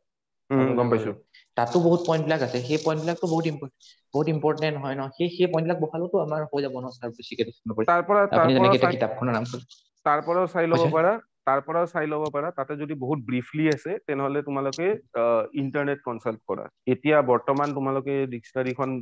কিনিব গলেও 2-3 দিন লাগিব তোমাৰ হাতত আহি পাতে তাত কৰি ইন্টাৰনেট কনসাল্ট কৰা আৰু লুসেনখনৰ পৰা যদি তোমাৰ হাতত সেইখনে এভেইলেবল সোৰ্স আছে তুমি তাৰপৰাও চাব পাৰা বৰ্তমান ঠিক আছে বাট যদি এনেকুৱা হয় কি বহুত ব্ৰিফলি আছে মই ভালদৰে বুজি পোৱা নাই কনসাল্ট দ্য ইন্টাৰনেট ফৰ নাও ওকে ঠিক আছে আচ্ছা হিষ্ট্ৰী অপশনেলৰ মই সোৰ্স কিছুমানৰ নাম লিখি দি আছো ঠিক আছে এই ওয়াৰ্ল্ড হিষ্ট্ৰীৰ কাৰণে ইউৰোপিয়ান ট্ৰানজিশন আৰু জন মেৰিমেনৰ বুকখন আছে প্লাস টু পাৰ্টিশন আছে তোমাৰ আৰু কেইটামান নাম লিখি দি আছো হা তোমালোকে যদি সময় পোৱা মানে ইভেন ইফ দেয়াৰ ইজ মানে less time I still want you to have all the emanation possible তো যদি সময় পোৱা তেনেহলে এইখন চাবা ঠিক আছে মডাৰ্ন ইণ্ডিয়া সুমিত সৰকাৰ ঠিক আছে এই দুখন যদি কিতাপ চোৱা ফ্ৰম প্লাসি টু পাৰ্টিশন আৰু মডাৰ্ন ইণ্ডিয়া সুমিত সৰকাৰ এই দুখন যদি চোৱা তেনেহলে তোমালোকৰ সেয়া কি বুলি কয় এটো এনালিটিক্যাল এসপেক্টত I think you will have enough material ঠিক আছে এনালিটিক্যালৰ কাৰণে এনাফ হৈ যাব এই দুখন যদি চাব পাৰা ঠিক আছে সুমিত সৰকাৰখন to a lesser degree but from Plassey to partition এইখন যদি পঢ়িব পাৰিছা তেনেহলে এনালিটিক্যাল গুটেখিনি পাই যাবা তাতে ঠিক আছে মিডিভেলৰ কাৰণে তোমাৰ সতীশ চন্দ্ৰ পাৰ্ট 1 পাৰ্ট 2 সেইখন সকলোৱে পঢ়ি বাই মই জানো হেতু অলৰেডি পঢ়িছা সো মই তথাপিও লিখি দিছো Satish Chandra part 1 and part 2 part 1 and 2 ঠিক আছে এনশিয়েন্টৰ কাৰণে আৰ এছ শৰ্মা খন ঠিক আছে আৰ এছ শৰ্মা ঠিক আছে এনচিয়েন্টৰ কাৰণে RS শৰ্মা বা ভেৰি ইম্পৰ্টেণ্ট বা আছে তাতে সেইটো হ'ল কি তোমাৰ উপিন্দৰ সিংখন দেখা পাই পেলাই ভয় নাখাবা ঠিক আছে ancient and early medieval India যোনখন দেখা পাবা তুমি দেখা পাবা ভয়ংকৰ ডাঙৰ কিতাপ এখন সেইখন দেখা পাই পেলাই ভয় নাখাবা ঠিক আছে ভিতৰত যেতিয়া তোমালোকে পঢ়িব যাবা তোমালোকে গম পাবা কি কিছুমান এনেকুৱা বস্তু দিয়া আছে যোনবোৰ তোমালোকক নালাগে সেইবোৰ বস্তু ডিসকাউন্ট কৰি পেলাই যোনখিনি লাগে সেইখিনিহে পঢ়া তোমাক অলৰেডি কৈছো যে প্ৰিভিয়াস ইয়াৰৰ কোৱেশ্চন চালে তোমালোকে টপিক খিনি গম পাবা কোনটো টপিক লাগে তোমালোকক সেই টপিক খিনি উপিন্দৰ সিংৰ পৰা পঢ়ি ল'ব পাৰা আৰু যদি উপিন্দৰ সিংৰ পৰা সেই টপিকছবোৰ তোমালোকে পঢ়ি লৈছা আই ডু নট বিলিভ কিবা বেলেগ বস্তু যে তোমালোকে এনচিয়েন্টৰ কাৰণে চাব লাগিব এইখন কিতাপ যোনে ভালদৰে মুখস্থ কৰিব পাৰিছে যোনে ভালদৰে বুজিব পাৰিছে এইখন কিতাপ আই ডু নট থিংক মেইনছৰ কাৰণে এইখন কিতাপত কৰি মানে ভাল উপায় কোনোবাৰ হাতত আছে উপিন্দৰ সিংৰ এনচিয়েন্ট এণ্ড আৰ্লি মিডিভেল ইণ্ডিয়াখন ঠিক আছে তো এইখন হৈ গ'ল হেহৰ কাৰণে আৰু এনচিয়েন্টৰ কাৰণে এইখন হৈ গ'ল আৰু হেয়া মিডিভেলৰ কাৰণে এইকেইখন হ'ল বেসিক ঠিক আছে এইকেইখন হ'ল বেসিক বুক এপিনৰ সাইডে ৰাইট হ্যান্ড সাইডত যোনখিনি তুমি দেখা পাই আছা ডিকশনাৰী অফ সোশিয়োলজিৰ পৰা আৰম্ভ কৰি পেলাই গোটেইকেইখন বেসিক বুকছ হয় তোমালোকৰ এক্সামৰ কাৰণে এইকেইখন যদি পঢ়িছা অপচনেলৰ কাৰণে to a great degree you are already prepared ঠিক আছে তো লেট আস মুভ আৰু যদি প্ৰশ্ন আহে হাত উঠাবা বা তোমালোকে প্ৰশ্ন এটা সেন্ড কৰি দিবা হা ভাবি থাকা কিবা যদি প্ৰশ্ন আছে মাইণ্ডত ঠিক আছে এতিয়া মই কিয় এই কিতাপকেইখনৰ নাম দিছো হা তোমালোকৰ UPSC এটা প্ৰশ্ন আহিছিল লাষ্ট ইয়াৰ ঠিক আছে এইমাত্ৰ যোনে মোক সুধিলে এই সান্থাল হুলৰ প্ৰশ্নটো সেইখন পেপাৰতে আহিছিল হা Puranas were a means to popularize and revive the Vedic religion ঠিক আছে তোমালোকে এই এনসারটো দিবৰ কাৰণে এপাৰ্ট উপিন্দৰ সিং বা যদি ৰমিলা থাপাৰ পঢ়া নাই এই এনসাৰটো দিয়াটো বহুত দিগদাৰী আৰু ৰমিলা থাপাৰৰ ইণ্ডিয়াছ এনচিয়েন্ট পাষ্টখনত মোষ্ট প্ৰবেবলি নাই তেখেতৰ এখন থিচিছে আছে about the itihas puran tradition তোমালোকেতো পঢ়া নাই মই হিষ্ট্ৰী স্পেশালাইজেশন হয় সেইকাৰণে মই পঢ়িছো বাৰু ঠিক আছে কলেজত থাকোতে তোমালোকে কোনো পঢ়া নাই কিন্তু আলটিমেটলি যদি ৰমিলা থাপাৰৰ অপিনিয়নটো তোমালোকে জানা about the itihas puran tradition how were they you know a popular mode of transmitting the Vedic culture during the later Vedic and during the post Vedic times ঠিক আছে not later Vedic during the post Vedic times এটো popularise পুরা Vedic culture popularise কৰাটো কেনেকে কৰিছিল ঠিক আছে through পাৰফৰমেন্সেস এটসেট্ৰা ঠিক আছে তো এইবোৰৰ বিষয়ে এই কাৰণে মই যে কিতাপ কেইখনৰ যে নাম দিছো মই এই কাৰণে দিছো এই প্ৰশ্নবোৰ এটেম্প্ট কৰা সহজ নহয় if you do not go back to the source from which these questions are coming from এই প্ৰশ্নবোৰ একোটা সোৰ্সৰ পৰা আহি আছে এই সোৰ্সটোৰ বিষয়ে যদি তুমি তোমালোকৰ হাতত ভাল নলেজ নাই তেনেহলে দিগদাৰী হৈ যাব আকো ফ্যাক্টৰস বিহাইন্ড সেকেন্ড আৰবানাইজেশন মানে যোনটো পোস্ট বেদিক পিৰিয়ডত যোনটো আৰবানাইজেশন হৈছে তাৰে ফ্যাক্টৰস अगेन যদি RS শৰ্মা পঢ়িছা তোমালোকে একেবাৰে মানে ইমান ধুনীয়া এনসাৰ এটা লিখিব পাৰিবা ঠিক আছে বা যদি উপিন্দৰ সিং তোমালোকে পঢ়িছা সেকেন্ড আৰবানাইজেশনৰ বিষয়ে ইমান ধুনীয়া কৰি এনসাৰ লিখিব পাৰিবা কে মানে তুমি লিখিও ভাল আৰু যোনে পঢ়িব তেখেতে পঢ়িও ভাল পাব বুজিছা that's why this books are important alright Mughal পেইন্টিংৰ বিষয়ে প্ৰশ্ন আহিছে তোমাৰ বিষয়ে এইটো প্ৰশ্ন অহা নাই কোনটো মুঘল ৰুলাৰৰ টাইমত মুঘল পেইন্টিং একদম পুৰা জেনিথত আছিল সেইবিলাকৰ প্ৰশ্ন অহা নাই প্ৰশ্ন আহিছে মুঘল পেইন্টিংৰ ফৰ্ম মুঘল পেইন্টিংৰ কন্টেন্টৰ বিষয়ে মুঘল পেইন্টিংটো কেনেকে এটা ইণ্ডিয়াৰ যোনটো সিনক্ৰেটিক বা আকবৰৰ যোনটো সিনক্ৰেটিক ৰিলিজিয়াছ পলিচি আছিল মুঘল পেইন্টিং আমি কেনেকে গম পাওঁ সেইটোৰ বিষয় ঠিক আছে তো এইবোৰ কথা সুধিছে and for that if you read Satish Chandra it is then that you will be able to satisfactorily answer this kind of a question ঠিক আছে বা যদি ইণ্ডিয়াৰ হেয়া কি বুলি কয় আৰ্ট এণ্ড কালচাৰৰ বিষয়ে পঢ়িছা তোমালোকে সেপাৰেটলি তেতিয়াহে এইবিলাকৰ এনসাৰ satisfactorily দিব পৰা যায় ঠিক আছে গান্ধীৰ কোৱেশ্চনটো মই ডিসকাস কৰিছো এগেইন আকবৰৰ ৰাজপুত পলিচিৰ বিষয়ে প্ৰশ্ন মই ডিসকাস কৰিছো মোহাম্মদ বিন তুগলকৰ পলিচি বিষয়ে প্ৰশ্ন আহি থাকে মোহাম্মদ বিন তুগলকৰ পলিচিৰ বিষয়ে যোনবিলাক প্ৰশ্ন আহিব এই পলিচিজ বিলাক ঠিক আছে তাৰ বিষয়ে প্ৰশ্ন আহিব কি মোহাম্মদ বিন তুগলকৰ পলিচি বিলাক ওয়েল থট অফ আছিল কিন্তু এক্সিকিউশন আৰু তোমাৰ কি বুলি কয় এক্সিকিউশনত হেয়া আছিল প্ৰবলেমছ আছিল তো তাতে ভেৰিয়াছ হিষ্টৰিয়ানছৰ অপিনিয়ন আছে ঠিক আছে ওল্ড স্কুল হিষ্টৰিয়ান এটা কি অপিনিয়ন দিছে নিউৱাৰ হিষ্টৰিয়ানে কি অপিনিয়ন দিছে সেই অপিনিয়ন হিষ্টৰিয়ান বিলাকৰ নাম নিদিলেও হ'ব তোমালোকে, কিন্তু অপিনিয়ন বোৰ জানি পেলাই এই এনসাৰটো এটেম্প কৰাটো ভাল, আৰু তাৰ কাৰণে পঢ়িব লাগিব ষ্টেটিষ্টিক্স, ঠিক আছে। otherwise other books will also suffice, but